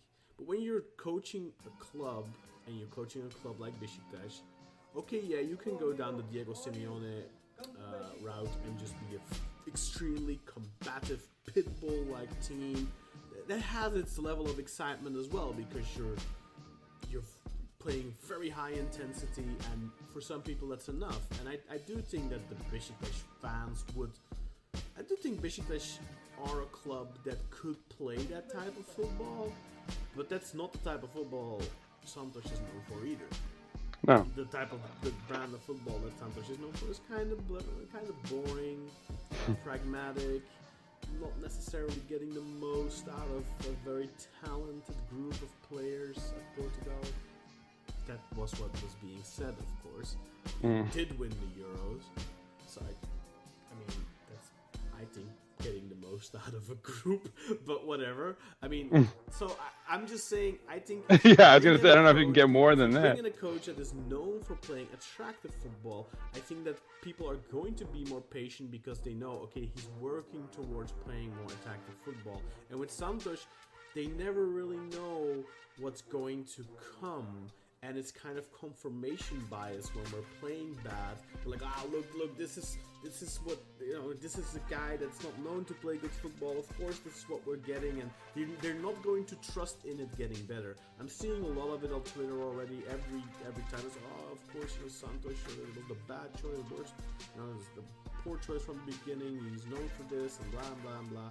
And it's just confirmation bias. So when people see us playing poorly, you're gonna say, well, that's just gonna be it, and it's never going to get better, and they don't trust in that it's going to get better, it's going to evolve, and I, for one, I'm not sure, and I'm willing to give him until the end of the season to prove me wrong, and I'll gladly have him prove me wrong. And then, of course, you have the types out there who rather be right than be happy, and they love. And they get a hard on every time we play shit because then they can write on Twitter. I told you so. Exactly. There's people who prefer to say "I told you so" rather than actually being happy. Right? And that's just, that's their problem. I am the type of person I love to admit when I'm wrong. Because me too. Because I'm naturally pessimistic. Exactly. But intentionally, right? Like you're probably like me, where you set up that pessimism so that you can be surprised. A little bit. Like it's exactly. Also a form to protect. You don't get your hopes up too much because you know that they'll probably end in disappointment. Exactly. And I mean, look, I'm not gonna say that I'm the type of person who loves this. Well, I said I love saying when I'm wrong. It's not always the case. Obviously, when you have like an argument with somebody, it's not. Well, yeah, it depends on the context. Yeah. Like, in this context of football, I love being wrong because usually I'm pretty negative. Yeah, you err on the side of pessimism. Yeah, exactly. So I hope he proves me wrong, 100%. I want Beşiktaş to be successful. I don't want to be right. I want Beşiktaş to be successful. I want to be happy because Beşiktaş is winning games. I don't want to be happy because I told this guy on Twitter that no, that's a fucking way of thinking. And my only point was that I don't. First of all, I'm not like sold on Fernando Santos by any stretch, and both of us, I think, came into it kind of like I'm on the fence on this. I don't know if that's the right fit, and I'm not saying. Yeah. So like my point is that I don't think that attacking and attractive are inherently the same, but I do agree that we should be trying to play attractive football with players with talent, doing fun, exciting things, right? And that's where Fernando Santos, I don't know, like he seems like a far too pragmatic and like not interested in getting guys to be like focused on doing certain things a certain way, which could be okay though. Like let's just see how it pans out and everything. But I mean, that was my only point. I don't know that like attacking and attractive are inherently the same thing. And then when I think of like a true attacking, like also, something I just thought of, Sinan, but like look, the same people who are giving this criticism of Santos is not the type of coach that we should have gotten. Those same people would have been dancing on the tables if we got to Jose Mourinho. Yeah, exactly. Who plays? Yeah, exactly. Like, who's not an attacking? Exactly. No, exactly. He's the same pragmatic type. Exactly. In fact, I mean, we know some people in our group who were literally saying that. Look, I'm not gonna lie. I'd love Jose Mourinho just because even if things go bad, it's still gonna be fun because entertainment value. Yeah, exactly. I'm not like a Mourinho guy. Just I don't like the my whole thing, football. But also I don't like motivating your opposition unintentionally. And I feel like when people go out of their way to kind of talk crap and like stir the pot. Like the unintentional side effect is that you motivate your opponents often in the process. And so like I don't really like the kind of ego, the talkers, So I'm not a Mourinho guy, but obviously he's a talker, which is to say the least. I love Mourinho, but obviously for his personality rather than his football brand he plays. But I don't like motivating your opponents. I don't like talking crap about the opponent's coach before the match. Your background as a basketball fan, that can really bite you. Don't motivate Michael Jackson. Oh yeah, you shot a last dance. Jack. You don't want to poke the bear with Jordan or with Bryant or those types. Really types. But like even still, like think of like Sergen or Burak. Oh yeah. They could be so motivated to bite someone like that in the ass. Right? You don't wanna, exactly. You don't want to piss him off. Exactly. Anyway, let's move on because we think we've been going for a while. There's one more thing. There's a couple more points that I wanted to talk about. The first one is Semih Kiliçsoy. He is now in the calendar year 2024. The top scorer of the Super League, Sinan, with 7 goals scored in 2024. He scored 1 other league goal in 2023, so he has 8 in total, but he has 7 this calendar year. He's the top scorer alongside Fenerbahçe's Cengiz Ünder and Sivasspor's Ray Manay. Obviously, both of those are significantly older than Semih. And he is also the single most highest scoring under 23 player in Europe's top 5 leagues plus the Super League. So England, Germany, Italy, Spain, and France plus the Turkish league. He is the highest scoring under 23-year-old in Europe. So Semih has 7 goals. Bukayo Saka has 6. Arsenal's Bukayo Saka. Rasmus Højlund from Manchester United has 5. Mohamed Bamba has 5 as well. He plays for Lorient. And then Ferran Torres from Barcelona has 4. And the youngest lad among these, other than Semih, is Rasmus Højlund at 21. So at 18 years old, Semih is number 1 in Europe right now when it comes to the top 5 leagues and the Turkish league. I didn't cross-reference against the other top 10 leagues, but it's pretty impressive regardless, right? I mean, I don't know. I think with Semih Kiliçsoy, it's like we're officially in that phase where you don't want to be too hype because like everyone has to have a bad match here and there, and you don't want to like, where was Semih this week, right? Yeah, he's had a couple. Not necessarily bad games, but he hasn't had. It's like he has like won the match for us single-handedly a couple times. Or like the Antalya game in the cup, he was pretty invisible there. And but like, look, against Kayseri, he was pretty invisible. This is my point: is that he's played so well that if he doesn't single-handedly win you a match, it's like, where was Semih today? That's a good thing in a way, right? Like, but that's also, I think definitely in the Kayseri game, and I think against Antalya as well. Both those games he started as a striker, and when you're playing as a striker, you're not going to get as many opportunities to touch the ball. I was listening to an interview with Wayne Rooney earlier today, and he said one of the most difficult things for me was when I was playing as a striker was having the discipline to stay in there. Yeah, because you can. I touch the ball maybe 20 times a game or something, he said. And that's not like he's the type of player that likes to touch the ball. I think Semih is the same type of footballer. I think Semih likes to touch the ball. And I don't think Semih, with all the ability that he has, is necessarily suited to touch the ball only 15, 20 times a game.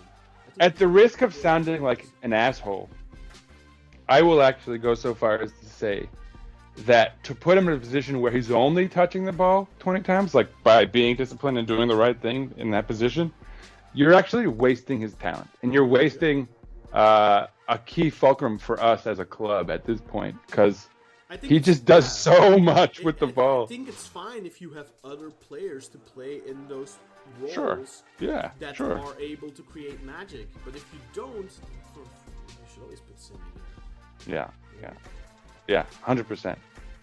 I honestly think he could be, because if you look at like people are like, oh, Ernest or Semih Kiliçsoy, and like it has to be one. I like Ernest. He's a good player. Play them both. Play Ernest up front and Semih on the left. Like I don't get why it's always like this or that. You know, we have this such a Obviously, binary. in the national team, we're gonna have a lot of there's a lot of talent right now offensively. You know, you have Kenan Yildiz, you have obviously Arda Güler to play behind the striker. You have Semih, you have Enis Destan, you have Kerem Aktürkoğlu, you have Barış, you have so many young-ish or young. You know, obviously Semih and Arda and Kenan are all 18-year-olds, so they have a long, big, bright future ahead of them.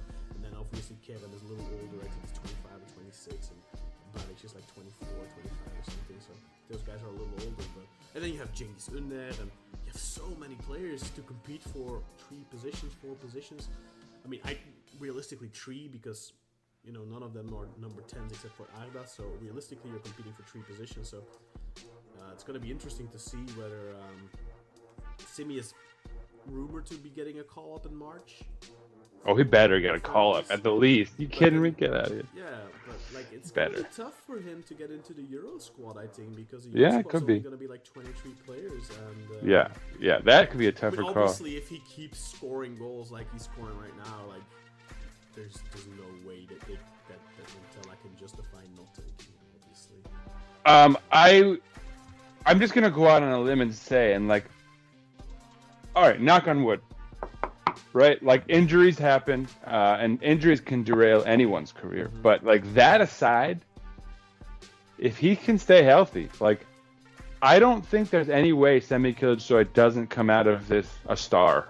Frankly, he's shown in such a short window is of such a high level that I mean, I guess one shouldn't really jinx it. That's why I knocked on wood. But like I mean. Like Jackson Muleka looked like a star for Kasim Pasha, but like he's done this with Beşiktaş. Yeah.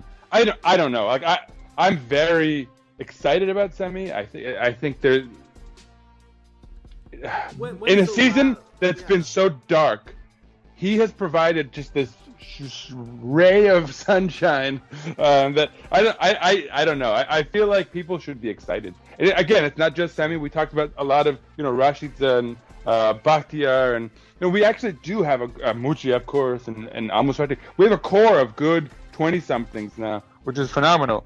But like Semih Kiliçsoy is on a mountaintop at this point, where like I don't like Sergen Yalçın is probably the greatest. I don't know if he qualifies as a Beşiktaş product, yes, but yeah, I mean he does, but he didn't make the breakout outside of Turkey. And Semih Kiliçsoy could be the one. Yeah, he could be the first one to. Well, Nihat. Oh, true. But I think Semih could eclipse. Yeah. Right? Like not to disrespect Nihat. Like the Villarreal was a fantastic stretch. And Sociedad was amazing. And Real Sociedad too. But. I mean, actually, mostly Real Sociedad. He had that co-top scorer with Ronaldo. Yeah, was it Kovacic or whatever, his partner over there? Like they were. Kovacevic. Yes. Yeah, they were killing it. But like, I don't know. I think Semih Kiliçsoy could be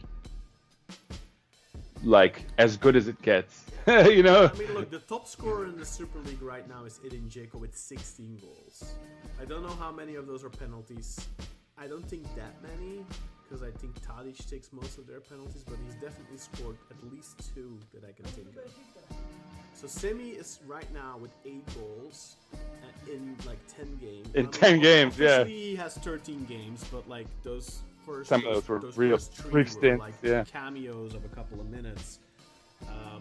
So in like 10 games, he has 8 goals and 2 assists now in the league. Like, if Semih would have started the season as a starter, I genuinely think he would be close to, if not leading, the top scorer standings right now. And that's in a fucking bad Beşiktaş. That's not in a well-oiled goal. He's like carrying us, man. Yeah. I mean, put Semih in Fenerbahce right now, and he's probably scoring 20 odd goals at 18. That's insane. You know, I mean, realistically, with 12 league games left to go, he could probably get to 15, 16 goals. Dude, realistically speaking, if some of those morons who were coaching us earlier on in the year, if they just played him, he'd probably be scoring 20 goals this year. Like, honestly. I mean, he's already top 9. I know. I don't see why he wouldn't. Like, he probably at least, like, he'd be at near 15 by now, I'd imagine. Oh, for sure. I think so, too. Unless he got injured or something. Yeah, right. But yeah, anyway, I mean, phenomenal. The guy is an enigma at this point. He is going to go for really big bucks. The sad part is that we probably aren't going to enjoy him for that long. Aren't going to get to enjoy him for very long. I think it's going to be kind of a situation like Arda Güler at Fenerbahce, where he's gone before we get to say goodbye. They get to see him for one season, and then Arda, of course, got like benched most of the time by Jorge Jesus. At least Semih is actually playing now and being made the focal point of the team, and the team is kind of being built around him. You know, part of me kind of is secretly hoping that we keep him for at least one more season. Me too. But I don't know if we're going to be able to. Doubt it. I doubt it. It depends, right? I mean, if the offers in the summer are low-ball offers, or like 20 million or something like that, I don't think we sell. I think, I mean, not credible sources, but like some newspapers have been writing that the price for Semih is 50 million. I don't know, like that seems high. Because like if you heard the Borussia Dortmund thing, how they're looking at Semih and Demir Ege. Yeah. But I mean, look, like 50 million. Like if this was Ajax, we'd probably be getting 70 or 80 million for him. But we're not Ajax. No, this is not the Dutch league. Like the record transfer in Turkey has just been made. Sasha Boye for 30 million, with add-ons 35. That still pisses me off, like, or whatever. I think I don't know if we can realistically get that type of money. I also don't think it helps that those fucking clowns at Transfermarkt still have them at 550k, which has been pissing me off beyond belief. Because, like, one, I think it shows the absolute bias. Clown car that is Transfermarkt? I think it shows the bias on that team who is responsible for Turkey, because it's not like they only make price adjustments twice a year, like in January and in the summer. Did you see more regularly? I mean, yeah, they have no reason why they could just go in any minute. Like Sasha Boye's value jumped from like 15 to 22 million in like November or in December or something like that. Just in time for their transfer window, isn't it? Everyone knows I don't take these valuations seriously, but unfortunately, a lot of clubs idiots take them seriously. Yeah. And I think having Semih, who they highlight every week on their Twitter accounts, I've commented on this. I said, like, you guys continue to prove your own incompetence by highlighting how criminally undervalued Semih is. Exactly. Website. Because every week after every game when he scores again, they put out this little list of look at all the great players. This player of Fenerbahce, this player of Galatasaray, this player, and then Semih at 550 bin dollar. I'm going to swear here. No, seriously, like these people, it's garbage. Like, I mean, these are the same clowns that were valuing Uğurcan and Altay at 16 and 17 million euros, like not even a year ago. Dude, did you see the most recent, like, I don't know if you call it controversy or whatever? There's a guy who works for the Turkish Transfermarkt Bureau or Division or whatever, who tweeted that Muçi and Al-Musrati are bad purchases. He watched one match, right, in which Al-Musrati came in and played 20 minutes off the bench. Yeah. And Muçi, his first performance on the right wing, and we drew Kayseri. It was after Kayseri. It was after the Kayseri, and he's like, these guys aren't good enough And even if it was after the Konya match, it's stupid because it's like their first actual match together. But it's like these guys aren't good enough to merit their price tag based on this how they're performing. Like, I'm sorry, dude. Based on what?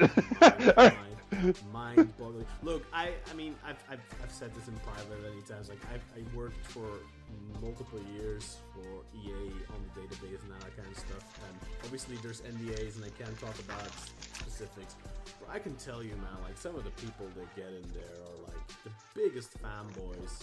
Like, obviously, I'm a fanboy, you know, but I wouldn't describe you as a fanboy. No, I mean, I'm obviously a big fan. A fan, right? Yeah. But like some of these people that come in, they like legitimately don't watch anything except their own team, but they have an opinion on everything. Yeah. Like, I hate it. Yeah, and like I don't comment on rivals' players because I do watch them. Yeah, if I know of them enough. Rasička, for example, I didn't like him last season. I for the longest part this season, I had the exact same impression of him as I did last season, where I thought he was overrated. And right now, I am seeing. Still, I don't think he is worth the money we paid in the sense that the wages and I mean, look, $5.5 million is not that much money, I guess, but especially now. For us, it is. For Beşiktaş, it's a lot of money. I think Rasička is a good winger, but he is not a star winger. He is not a Quaresma, he is not a Gazal. And he was brought in like that, I felt. Like the big signing. And he's not that. He's a hard-working, good player.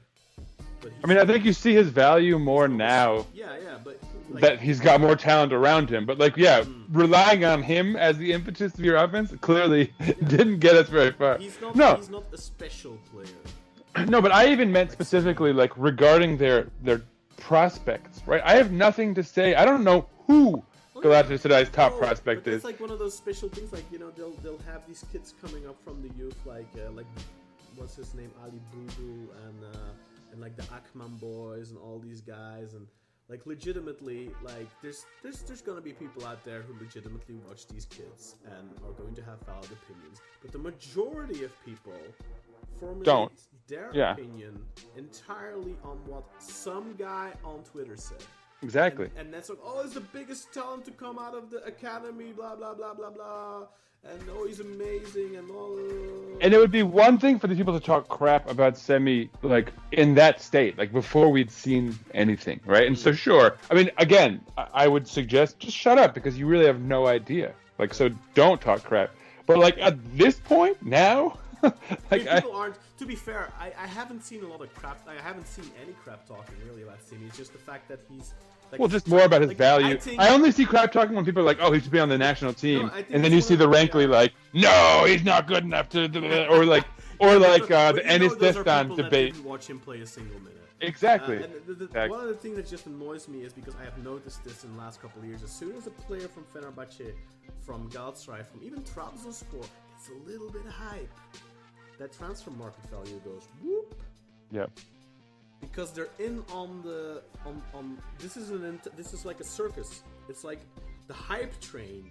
And exactly. the people who are working for Transfermarkt on the Turkish section, like obviously I know, like, you know, one of the guys that we had on the podcast multiple times, Oliver, he also works for Transfermarkt. So I don't want to discredit the entire website. Like every league, every region has their own managers, their own people working on it. You know.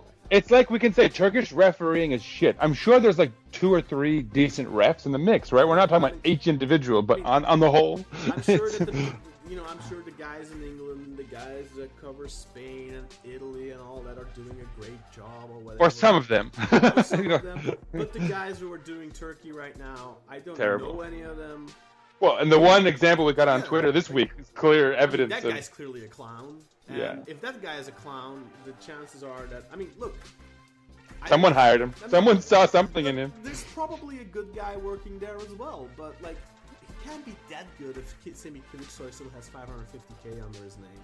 Unless it's just the one good guy fighting against... It's like, you know your experiences. I have that experience as well, so I mean, that's true. It's always an uphill battle in that regard. But so the point stands that the majority of them must suck. since Well, the majority of them are either extremely biased or they're just clowns. Yeah.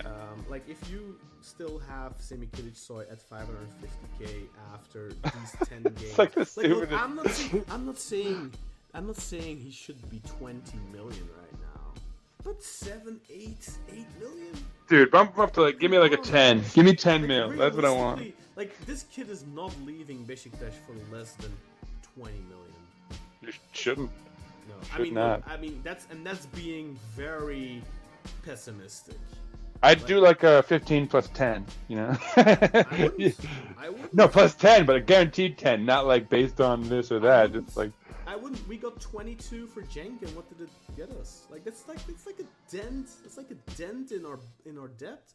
Like if Semih goes, you need to replace him. yeah, you need to like basically be guaranteeing you're like helping your club long term, right? What he is right now, he's like a talisman, like a fulcrum or whatever you called him earlier. Like, Yeah. If you want to replace that, you need to spend big money or pay. Well, you need to spend big money. Either you need to spend a lot of money Honestly, on a transfer no. fee, or you're I don't even think we can't afford that type of a talent. The only way you can replace that kind of a talent is probably developing it in house, right? I don't think Like- so either. I think for a club like us, realistically, having a kid How many games has he won us single-handedly? 7? Other than the Kasımpaşa game, I think every single one he scored in. Yeah, is that 7 or 8? 9? I'm not sure. No, it's not been that many. I think it's been more like 6 or something. I Okay. think it's like I think he scored in 6 and he won us 5. I think in 5 of the 6 games that he scored in, we won. I think it's something like that. So obviously the sample size isn't huge yet, and obviously, there's room for him having a dip and all that kind of stuff. But he's 18 years old. This is we were all everyone who watched. I know you didn't watch him, Erdem, a lot last season, but I watched him and I was like, this kid is. I said this right. I told you he's the real deal. Güler is the real deal. Like, this is the first time I've ever said that. I think about an upcoming young Turkish talent in the Turkish league, because most of the time those kids are so overhyped. Yeah, and you just expect them to trip up. And usually they'll score like a banger, and everyone gets on their band. Yeah, exactly. Or like Abdul Kadir Omur or something like that, right? Abdul Kadir Omur is a good football player. Yeah, he's good. He's good. Not a wonder kid. Nope. Arda is a wonder kid, and he's the only legitimate wonder kid that we've seen since Emre. He was until yeah. I think and dude, now we've got 3, right? Kenan and Semih as well. Obviously, Kenan plays for Juventus. That's a different thing, right? Like if Juventus signed him at a young age, signed him 2 years ago or something, so he was still quite young. I think he came from Dortmund or from Bayern. I'm not sure. So something like that. He's a Beşiktaş fan, by the way. Did you know that? I didn't. That's Kenan great to know. Is a big Beşiktaş fan. So when he turns 30 something, we can. Or if he flops, if he goes. Yeah, there you go. Flops, maybe. But Imagine! Oh, that'd be great. I hope he did. Imagine he doesn't even flop, but he gets the big transfer move, to Real or whoever, and they just bench him. And people forget about him. Yeah, That's when we swoop maybe, in. When he's 26, 27. Yeah. I mean, Yusuf Yazidi minus the I injury. think Semih. Look, I've been really reluctant of saying really big stuff on Semih, because I don't want to. I've been wrong in the past. I really thought Muhammed Demirci was gonna be a big deal, and he looked good early on, even when he was 18, when he was playing some games. But never like Semih, right? See glimpses. Sure, yeah, You moments. could see Yeah. flashes. Mm-hmm. But with Semih, it's No, yeah, that's something else. It's strap the team in the backpack. Yeah, strap come it on, guys. and carry the fuck out of it. It's like, come on, guys, we're gonna win this. Yeah, Get on, hop on. Never seen this. Not even. I mean, Arda was. I think Arda would have done it more. He didn't get the last chance. season He didn't get the yeah, chance. exactly. I think Arda would have done it a lot more last season if Jorge Jesus, for some reason, I don't know why, he didn't play him more. If he played him more, I think Arda would have done it a lot more last season too. That's the real Portuguese channel. But Semih, I mean, Semih, Is he Portuguese or Brazilian? yeah, I don't he's know. Portuguese, yeah. But Semih, I mean, like earlier when Semih was like starting to really, we were talking about it. It's like, yeah, he's good, but he's not at that level, right? That's what we were talking about. Initially, yeah. But now it's like, I don't know. Ada obviously, Ada is a number 10. He's obviously technically, he's crazy good technically. He has crazy vision. They're completely different players. Yeah, right? yeah. But I think in terms of plateau, in terms of potential of where they can be. I mean, obviously, Al is playing for the best team in the world right now, the biggest club in the world, I should say. Maybe not the best team, but the biggest club in the world. Mm-hmm. So I don't know if Semih is ever gonna be a Real Madrid player. I could see Semih definitely being a Bayern Munich player. I mean, here's a context to consider, right? After like 3 weeks of his success, we heard Everton rumors. And after 8 or 9 weeks of his success, we're hearing Borussia Dortmund rumors. You see where I'm going with this, right? So there's a trajectory already as far as, I think if we sell Semih, first the money needs to be good, but I also think the club needs to be good. I think we should never sell Semih to Everton. I mean, don't get me wrong. I think Everton is an amazing club and all that. It's probably my favorite club in England. I don't know, but it's a great club. Don't get me wrong. Great history. I don't know if I have a favorite club in England. No, I don't really either. But Semih needs to go to a club that'll nurture his talent. Yeah. And the only clubs in the world I trust to do that are Dortmund, Yeah. PSV, Ajax, those types of clubs. Yeah. So Yeah. I would much rather Semih go to Dortmund for 35 million. Yeah. Then Madrid for plus 50. nice bonuses or something. Yeah. I think Semih would just get if Semih would go to Madrid, he would just get lost in the shuffle. Yeah. No, I agree. Like a Dortmund or an Atletico Madrid or one of these clubs where he's gonna play. In a club where there's a good coach and they're gonna and like a Diego Simeone, like he is essentially that club almost, like those types of things. Like I'd be up for that, but like not like there's beautiful clubs out there like Manchester United, Arsenal. I mean maybe Arsenal, but I don't know. I think, but like there's beautiful clubs out there, but I would never go there, like to a Chelsea or something. Like I don't even think Arsenal. I feel like they're kind of a little. Once you get to that size, you start getting that kind of snotty, like. You have to really stand out. Arsenal are also a great team for young players. No doubt. I think Arsenal would be also a decent destination for him. Yeah, they're on the border of acceptable. Premier League clubs are so. What's the word? They're so. Maybe fickle. Tottenham. No, Maybe Tottenham. No, right? But that's the thing with the Premier League. They're so fickle. Yeah, as soon as you don't play well for a couple of games, you're gone. You're on the bench, and then you flop.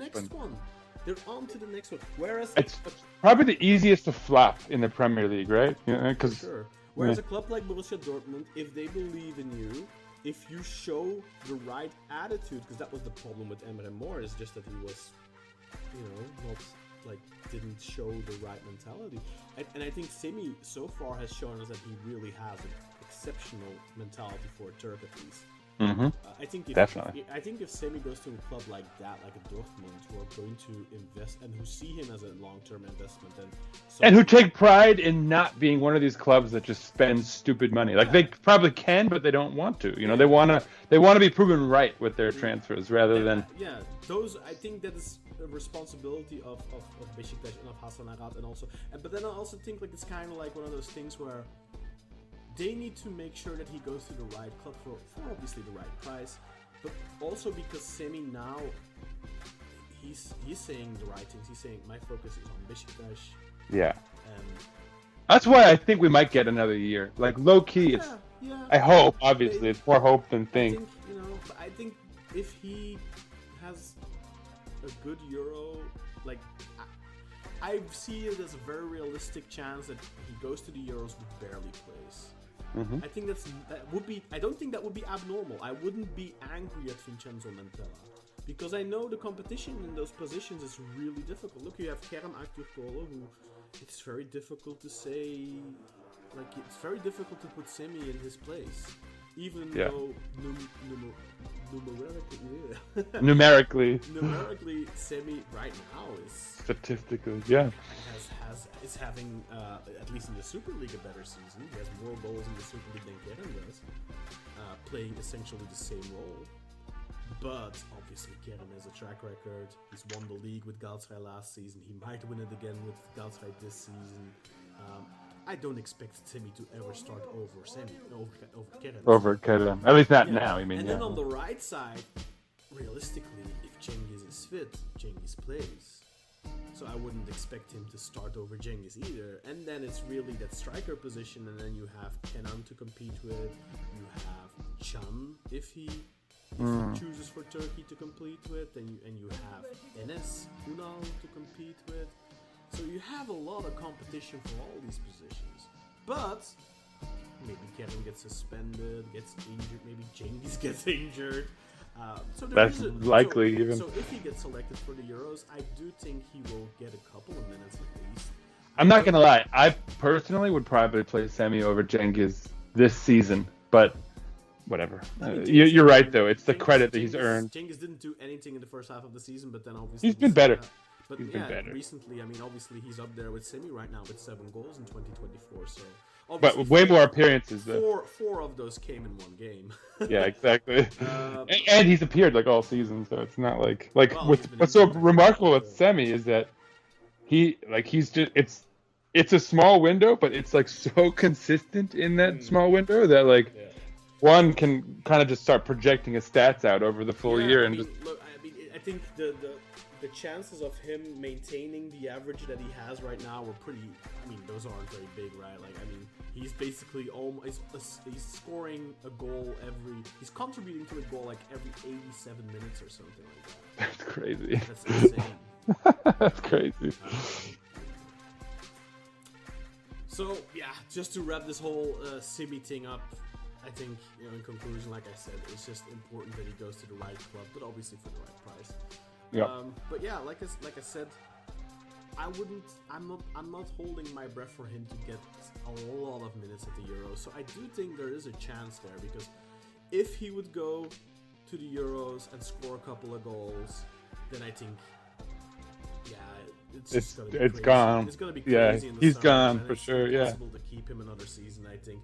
But realistically, I don't see him getting that much time at the Euros. Although, and in a way, all these other young Turkish prospects taking attention might be good for us in that sense. Yeah, maybe. Although right now, I definitely have the feeling that he's the hottest one, because Kenan definitely made a splash, but then hasn't been scoring constantly. Can in the second Bundesliga for Nürnberg is obviously scoring a lot as well, but he hasn't even chosen Turkey yet, so we don't know if he's going to be playing for Turkey or if he's going to want to play for Germany, so we'll have to wait and see there. Hope for the best. Then I have 2 more points that I wanted to talk to you about, Sinan, and the first one is... Oh no, actually just a couple. But the first one is your first impressions of our new signings, Ernest, Muçi, and Almoatesembellah Ali Mohamed Al-Musrati. That's a good name. I love them. I perfect. So far, they look exactly like what we needed. Al-Musrati. Criticism already, the guy from Transfermarkt you mentioned earlier, and even some of our own fickle fans.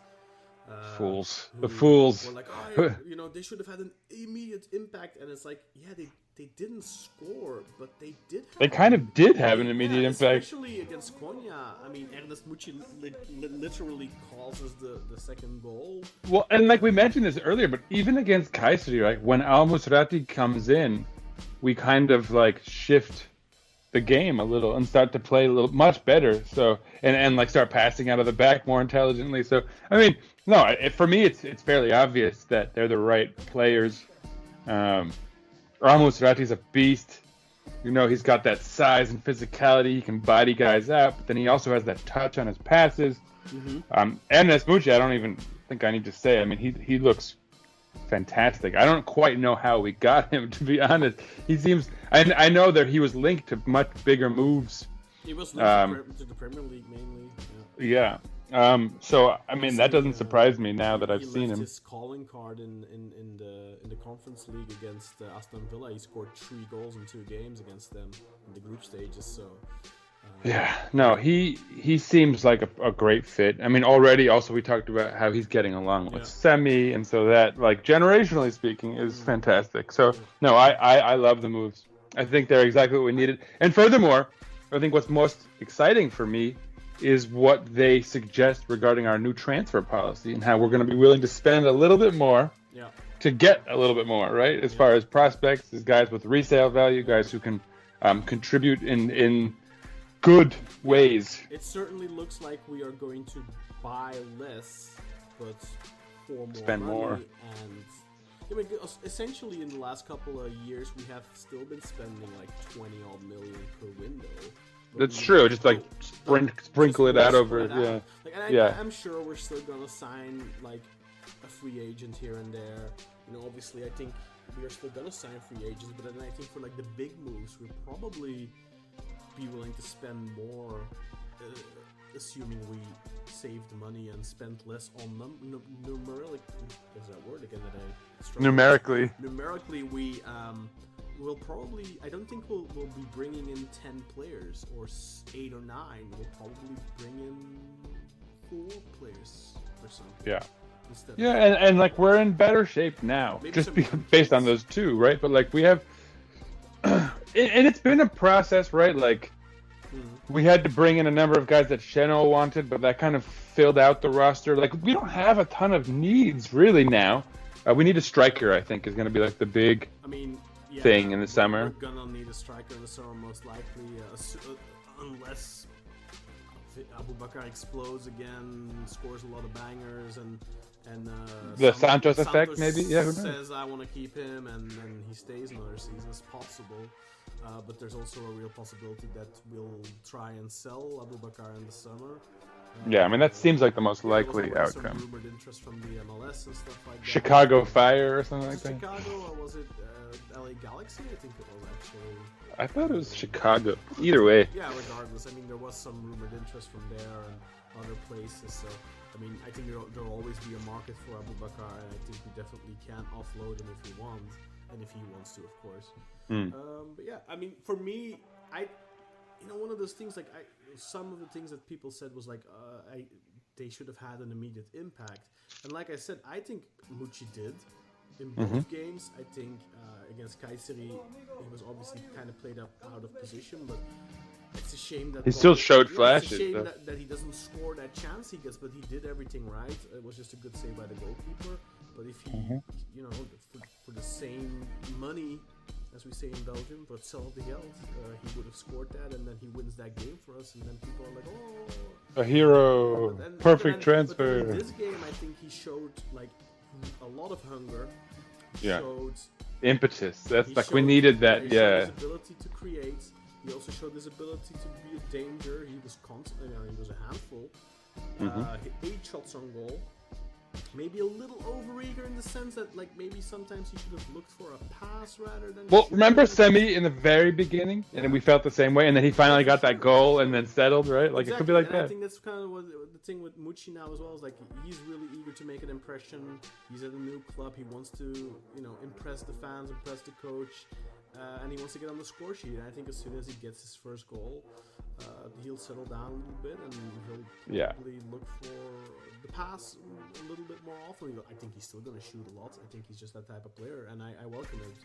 Yep, we need it. And with Al-Musrati, I think for him, I mean, what do you expect immediate impact from a player like him? Do you expect he's a fulcrum, right? And to be a fulcrum, you have to be established in the team, right? Like, it's not going to be overnight. I think we already saw the positive changes. Like, we haven't had a midfield all season. Nope. Like, legitimately, we were not playing through our midfield. And I think, especially after the dust settled a little bit in the first 20 minutes against Konya, and like you said, against Kayseri when he came on, we also started seeing some glimpses of it. But like in the second half, Musrati really bossed the midfield. Yeah. And I think that's what we expect of him. And I think his impact is going to be less obvious because you're not going to see him on the score sheet super often. You're not going to see him get rack up a ton of assists, but his contribution is going to be sizable. No, and I think the irony here is that if Amir Hadjimetovic and Oxlade-Chamberlain are not injured, we probably don't make these moves. But maybe by doing them, ironically, we've upgraded in both positions. So there's such positivity to be, and then on top of it, when they come back, we now will have incredible depth. Like we went from a huge weakness to being a huge strength, right? Where we have depth in a key position, variability, right? Different guys with different strength to play in different scenarios. You know, I could see Alex Oxlade-Chamberlain being more effective in games where we need to do things more tightly. You know, I mean, it gives us options, which is great. You know, it said people are like, "Oh, who do you play if you have this and that?" I mean, that's not a problem. That's a good problem. Is what it is. It's a luxury problem. Indeed. Exactly. I'd much rather have a luxury problem than a problem where you don't have anyone. Like we literally didn't. Yeah, we had two midfielders and we played with three in our tactic. So for a while that was terrible. How do you feel about Demir Ege getting so little game time recently? I'm okay with it. I'm okay with it. He's not a semi in that. Right, he shouldn't be playing that much, but although he's like a bench contributor right now, right? I mean, even just talent-wise, that's where he is. I agree that, like, I don't expect him to start or anything, but, like, for example, against Kayseri, I think he could have come on and replaced Amartey. When Al-Musrati came on. I do think that Demir Ege deserves a little bit more. I agree. You know, he needs to continue to be developed. Hopefully he will. You know, it's still early days with the new midfielders, but we'll see. Well, and then next up is the Istanbul away game on the weekend. I believe it is played on Sunday. It's a Sunday match. And we have 8 players who are one game away from a yellow card suspension. And of course, the game after Istanbulspor will be the home game against Galatasaray, which for us is not that important. But for the title race, could have major title implication. Obviously, we have never lost at home against Galatasaray. We had never lost to Fenerbahce at home at our new stadium. So we lost against Fenerbahce this season. So I'm sure that we'll not want 2 teams to break that record. So, although it might be likely, to be fair. I mean, if you look the vitriol that they had against Ankaragücü this weekend and how they just completely overwhelmed them offensively, it will be an interesting game. But they and Fener seem to be on opposite paths at the moment, where they're consolidating from one strength to the next, whereas Fener seems to be sort of losing it. Galatasaray kind of went from limping and like skating by and winning games with luck and tight wins and all that kind of stuff to now winning more comfortably. From Fener going from winning most games super comfortably to now recently being squeaking, clenching the butt because hoping they can squeak out a result. Exactly. Yeah. So it's funny. I'm enjoying it. It's kind of relaxing in a way to not be a part of it, and just watch them. Because I mean, Galatasaray have won the last couple of games more comfortably, but like before that, you could see the nerves were there, and it was like a week or two where they were like really hammering in the media to we don't get penalties and blah blah blah, crying like they always do. Like we also do when we don't get penalties, obviously, but like trying to get any little bit of an ham it up, the referee's head, so and then they of course immediately got a penalty. They always get rewarded for that, don't they? Yeah, that's true. But I mean, nobody comes close to Fenerbahce this season. Like 13 penalties already in the league. And, every year lately, it feels like last true. season they had like 17 or something, and they still complain. They're like lobbying complaints to the BN and stuff. The thing is, I think that was the season before. But I think, look, even if you get 17 penalties, there's always going to be positions and you don't get it, and then you're going to be pissed. But we have had 4 penalties this season. Yeah, and that's consistent. 7 shouts that were obviously missed somehow. Yeah. Anyway, so there's 8 players on notice. Those players are Necip, Masuaku, Svensson, Amarte, Jetson, Bakhtiar, Demirege, and Semi. So there's a couple of important names in there that we're missing in the derby. But at the same time, the 3 points against Istanbulspor are just as important as the 3 points against Galatasaray. And realistically, you almost want to make sure you get the 3 points against Istanbul, knowing that even your best lineup will struggle against Galatasaray. Realistically, I mean, not struggle like we're going to be bad, but you know what I mean. Like they're going to be good, probably. It's going to be a tough game, and it's a derby, and it's always kind of a toss-up, you know. And they have everything to play for, right? So exactly. And on the Galatasaray, I mean, 8 players on notice, that's ridiculous, right? And that also kind of brings me to, I feel like our players get carded so easily, man. Semi again, it on sucks. The weekend, first thing he does, he gets a card. And look, I'm not saying that it was a late challenge and all that. But he gets cards so easily, it's ridiculous. And then I've been, watching Fenerbahce, and then you have Ferdi in a single game getting in 2 shoves, like those, like when players start shoving each other, getting in 2 of those, plus on top of that making later in the game a fall that's always yellow, and he ends the game without a card. And which is amazing too, because speaking of those little shoving matches, you notice how every time there's a shoving match, they give, when we're involved in them, they give 2 yellow cards. Yeah. 1 to each. Even the person who was shoved, which is usually on our team, gets the yellow card. But in that case, the shover doesn't get anything twice. I don't know. It's just add that to the list. No, that's how it should be. 2 players get in a pushing contest. You give them both the cards. That's how it goes. And it's just frustrating because I know one of the players, Galatasaray don't have a lot of players on notice, but one of them is Kerem, and I am 99% sure he's not going to get a card. Of course not. This is usually how it goes. It's like Melo being on a card away. He never got a card before a derby, and then Talisca and Atiba always got. Our guys always got. They always had to suspend one of our key guys. It's what they do. Yeah. So I mean, I don't know. I would be very surprised if we come out of the Istanbul game unscathed. Santos, unless we go super conservative and don't even risk them, but I doubt we do that. Apparently, having a meeting with the players that are a card away from the suspension, and is going to tell them to be extra careful. I do think that Semi has it in him though, because Semi has been carded 3 times now already, and every time he has, he's been able to not get sent off, right? So yeah. I mean, I remember the first time he got carded, he ended up playing more conservatively, which you kind of have to. And then people were like, "Oh, where was he in this match?" And it was like, you had to kind of remind yourself that he got carded and had to kind of tone it down a little bit. That was Demirege, actually, that you're thinking of, because I remember us talking about it was Demirege. Maybe you're right, yeah. But so that's your only fear, is that he'd play more conservatively. But I don't know. As an attacker, I think you can do that.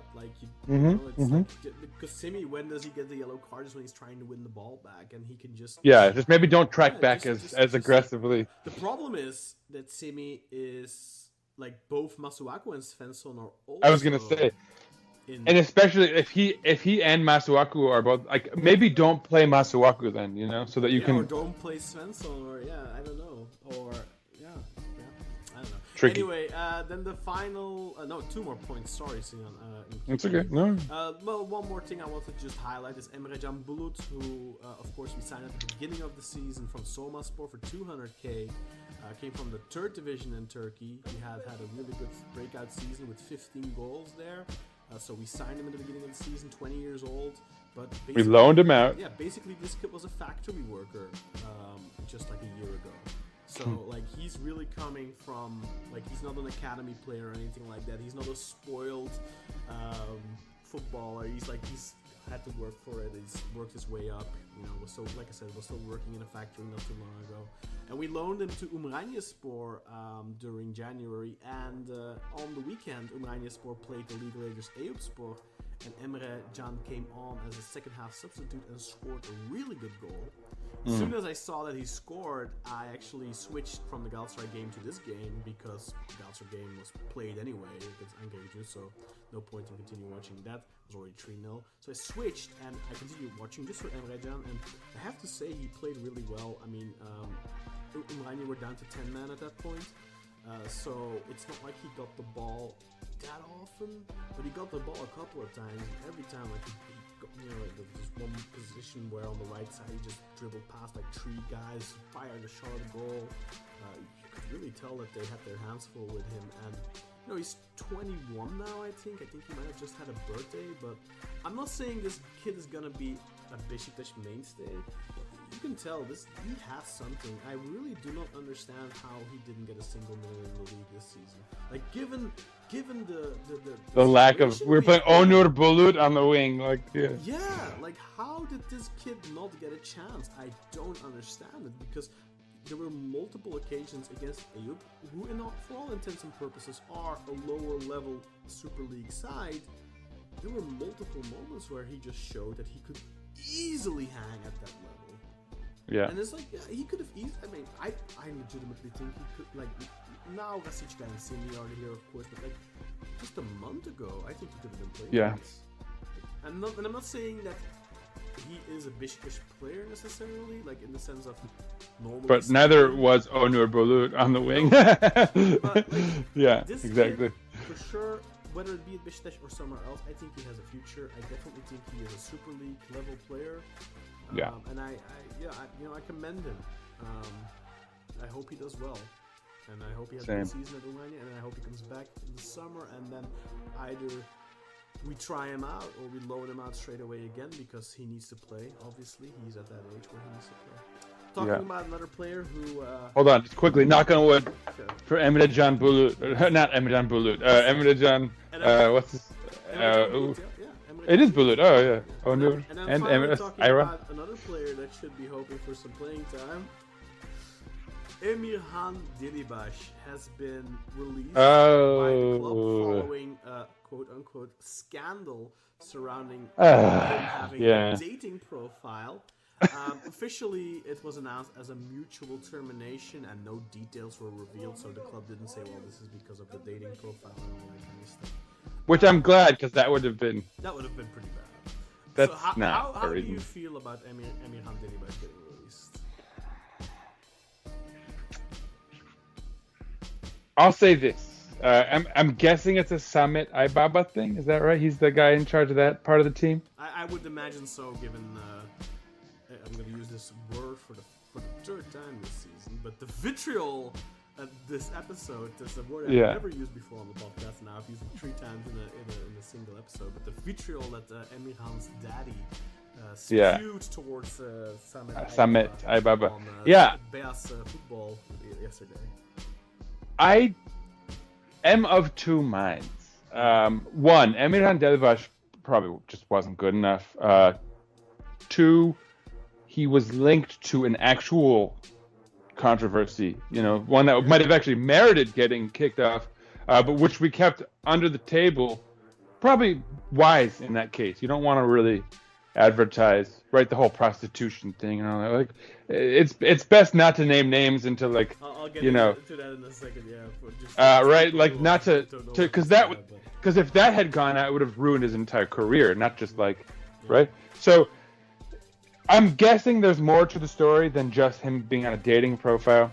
I didn't, I came out against the whole Kadradishi thing with Samet Aybaba. I do feel like there's some sort of old school tendencies at work with him.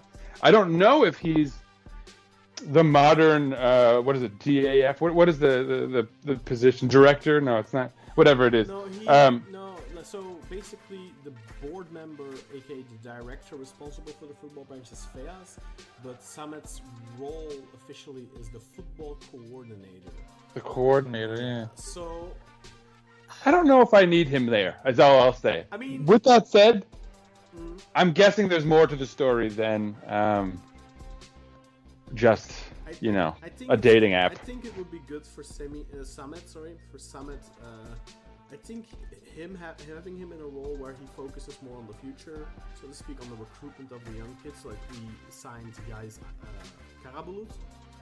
Yeah, and he extended Semih. Like, there's some positives. He extended Semih, and he signed also Can Duran from Fenerbahce.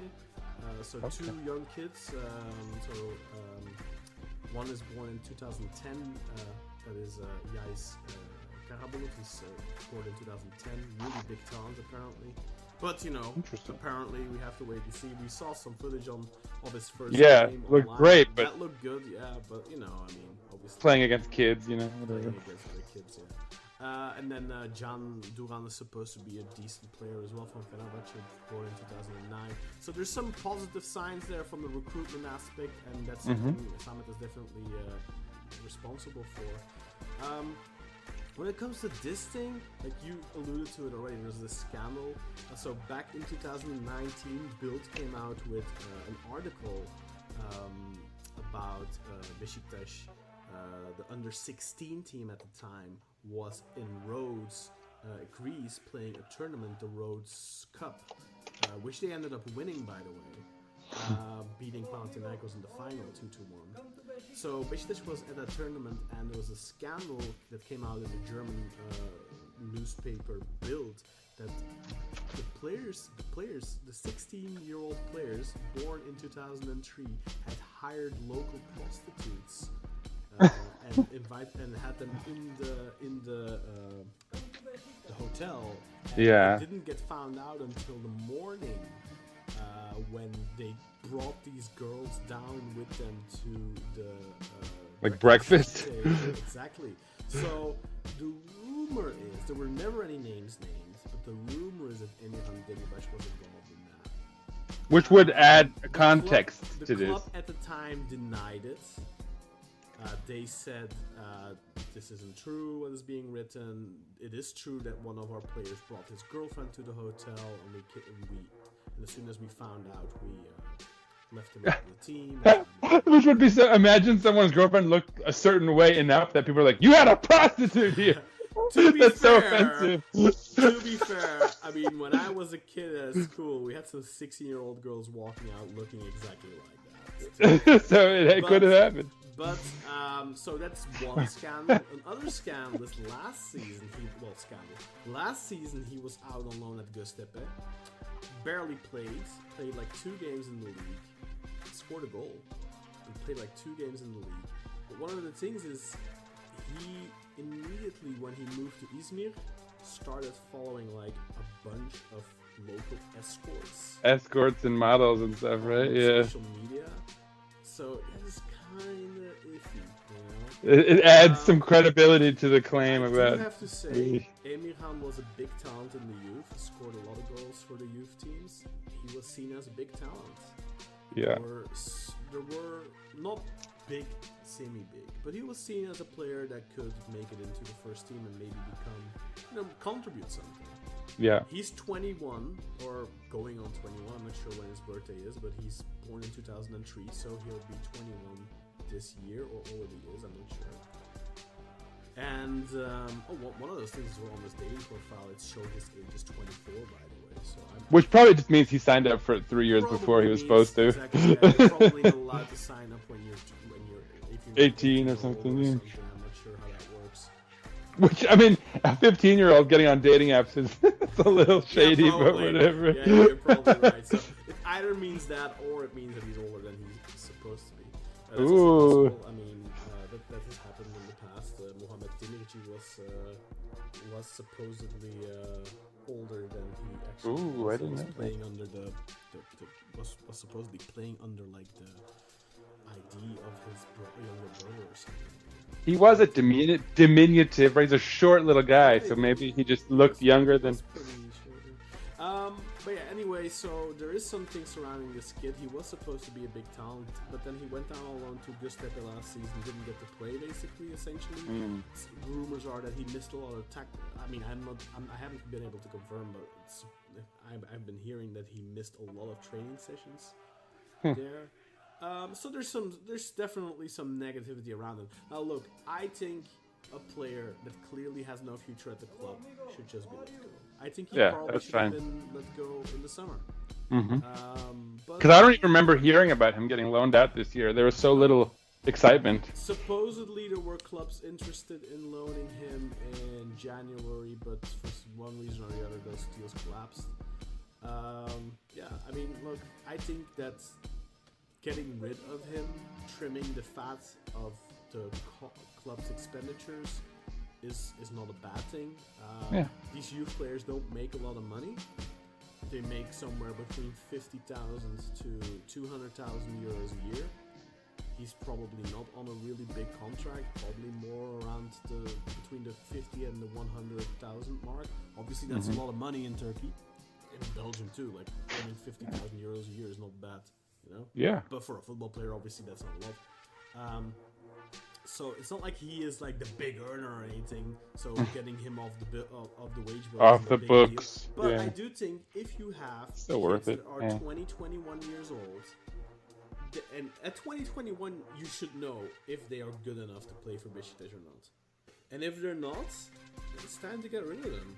Either sell them if they're good enough to play in the Super League, like for example Kayserispor, who is definitely good enough to play in the Super League.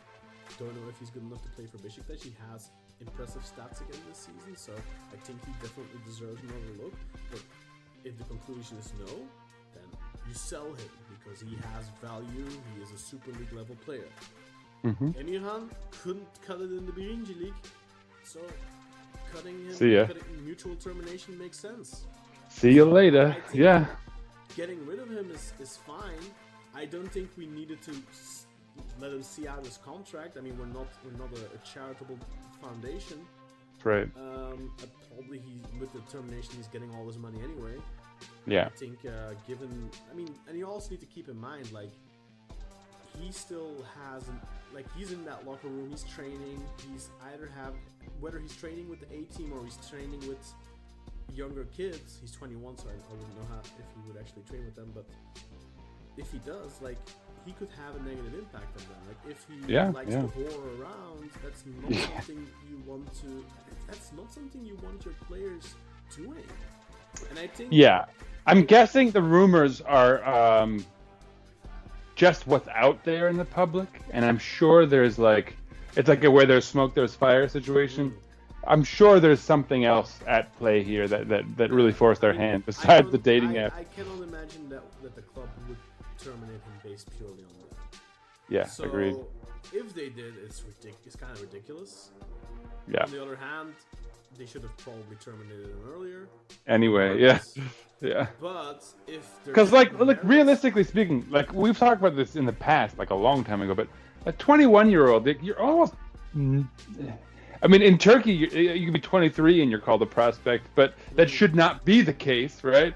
No. And when you look at a guy like Semih and Demir Ege, like, we really do need to be considering our prospects to be like 18, 19-year-olds. Yes. Yeah, of course. I think at 21, we as a club should know whether that player has a future or not. At least like mentality-wise, you know? Yeah, Like, and if you look at Kayserispor, he's went out 1.5 season to Umraniye.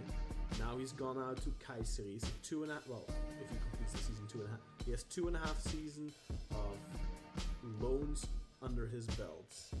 But he has proven in those 2.5 seasons that he is good enough to play in the Super League. Now, whether he is good enough to play for Beşiktaş, that's a different story. But he is a player of a certain level, and he continues to impress for those clubs. He impressed at Umraniye, and he is impressing at Kayserispor right now. Let's me just look how old Kayserispor is. He is 23. So he has got 2.5 years under his belt. So, you know, he got loaned out for the first time when he was like 20. I think that's a little late already.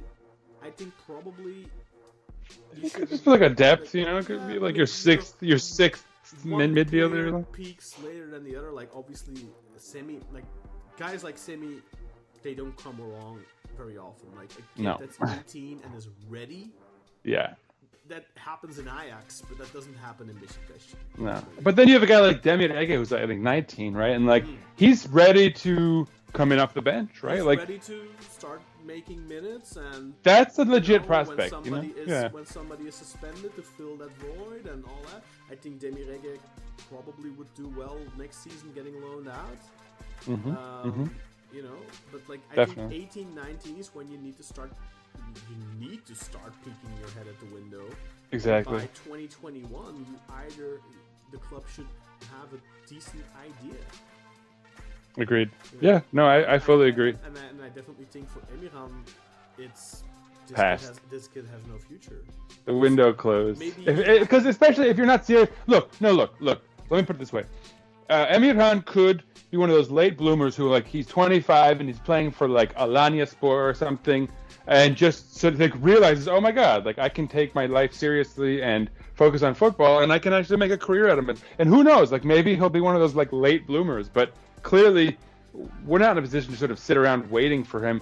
It's not like I think late bloomers need to go somewhere else, go to lesser sides, Yeah, of course. find their passion again. You know. Also, there is nothing wrong with being a 16, 17, 18, 19-year-old kid and thinking of girls. Like, that's normal. Yeah. It's hormones. It happens. But Of course. there's a difference between a player who is chasing tail rather than focusing on his career, and then guys like Simi who only have one thing in mind, or a guy like Emre Can Bulut. Check out his Instagram; it's all football. Yeah, exactly. He's not following 1,000 Instagram models and all that kind of stuff. Like, it's just football.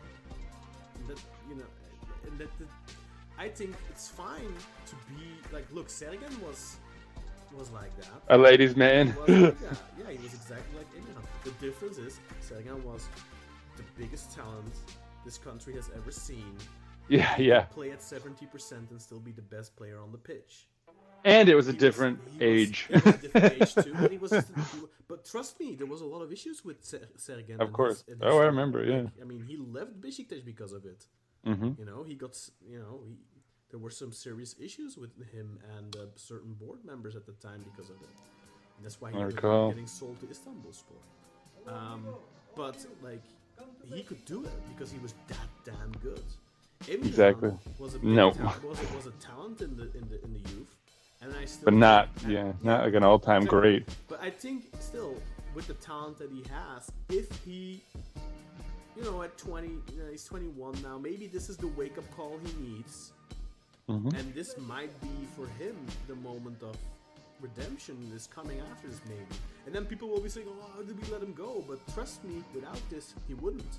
Exactly. So he Yeah, needed I agree. this. I agree fully. I think, like, his dad is really angry right now. I'm sure he is shocked, and like the kid's world is basically collapsing because he's been at Beşiktaş since he was 10 years old. Yeah. So that is a very big blow. But I think this could also be for him a positive, to kick under the keister that he needs to get off his ass. Stop. And to be fair, it's not like we released this information about the dating app and all that, right? Like, this is also partially a sad story of the age we live in with social media and the fan fervor and kind of like rumor nonsense. If he would have gone out to Göztepe last season and he would have played 25 games and he would have had a good season with Göztepe, and then he came back this season and he would have made cameos a la Demirege and played and did an okay job, nobody would bat an eyelash at him having a dating profile. People would laugh. Exactly. Yeah. Now, he's legitimately not played a single minute all season. Other than, I think, maybe in the Conference League qualifiers early on. But like in the league, he hasn't played a single minute. He, like I said, 2 games for Göztepe last season in the league. It's not good. Like, I mean, his career is derailed. Before it even got on the rails. Still though, I have to say, like, that doesn't matter. Everyone has the right to be looking for love. And if a dating app is the way you do it, and obviously he's not looking for love, he's just looking for something else, but that doesn't matter. He's also entitled to do that. There's nothing wrong with that. But it's very clear that his focus is not on football. His focus is on other things, which, again, not a crime, but that's not something you do at Beşiktaş. And I mean, I'm sorry, but like, our fans were giving Typhoon crap for just being corny online. So if you're watching that from a distance and you're on these dating apps and stuff, you got to almost expect our fans to do something irrational. So, you know. I mean, like, look, I don't think it's fair that players should expect fans to be toxic. No, it's true. It's true. I mean, you don't want to normalize I that. I personally frankly. couldn't care less if the kid's on a dating app. I think Nope, like, not at let all. him be. I do care, however, about the fact that he has zero added value to the club. Yeah, and that he's not developing. Like that's his main job right now. I think getting rid of him is fine, and I legitimately hope I legitimately hope that this is Me the too, kick yeah. under his keister that he needs to get his career back on track. Because And why not hope for that? Because it's not like we have some personal reason to hate him or anything. He just didn't do what he was supposed to. You know. Like look at Batuhan. Yeah. He went away, played well, got a call up to the national team, and got a second chance. And then he blew it again. Exactly. But, Yeah. But he got a second chance. But he did get there. There's Yeah. no reason that Emir Delibaş wouldn't get a second chance, unless all those nasty rumors are true. Of course, then Maybe he But won't. even then, if they are true, like still, the sins of youth, right? Yeah. Like, And you can be like a playboy, but if you find success playing for, Istanbulspor, wherever he goes next, like it won't matter. It won't matter as much. He won't be in the spotlight. So, whatever. But even, if you're a professional footballer in Turkey, I think it doesn't matter for what club you play. Obviously, if you play for one of the big clubs, you're gonna be more attractive to certain girls.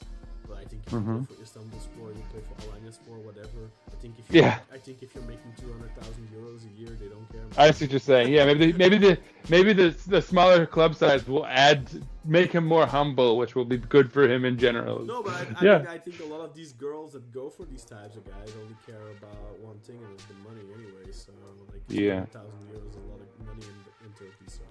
Yeah.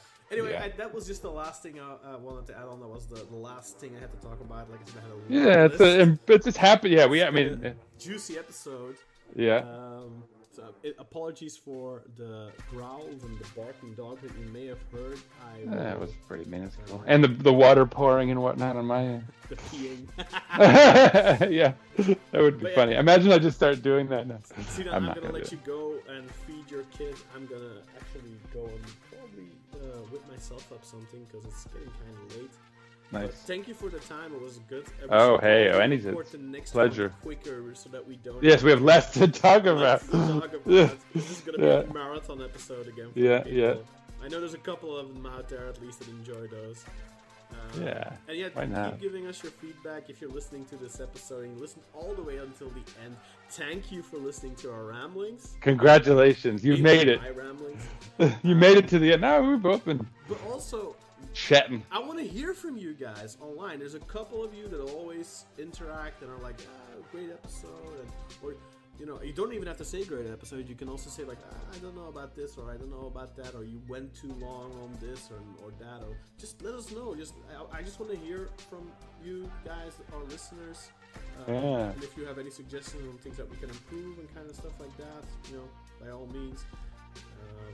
Just let us hear from you. Sinan, thank you for joining me again. Oh, my pleasure.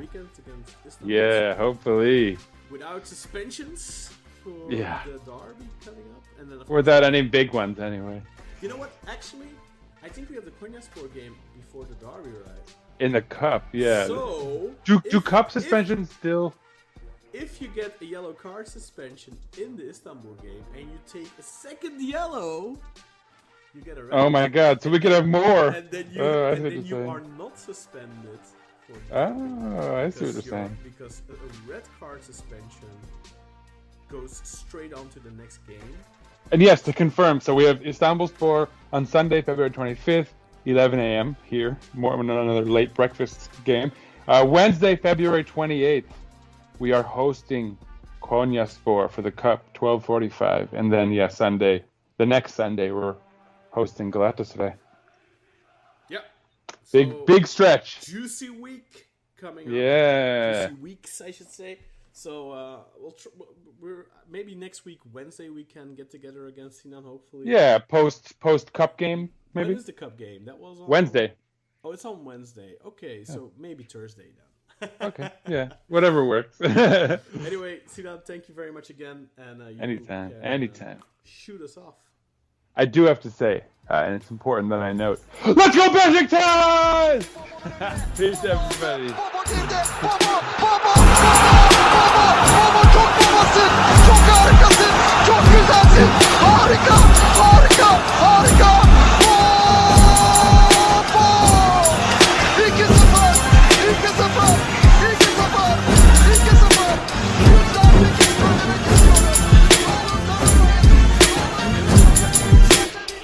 Yoldan geldi.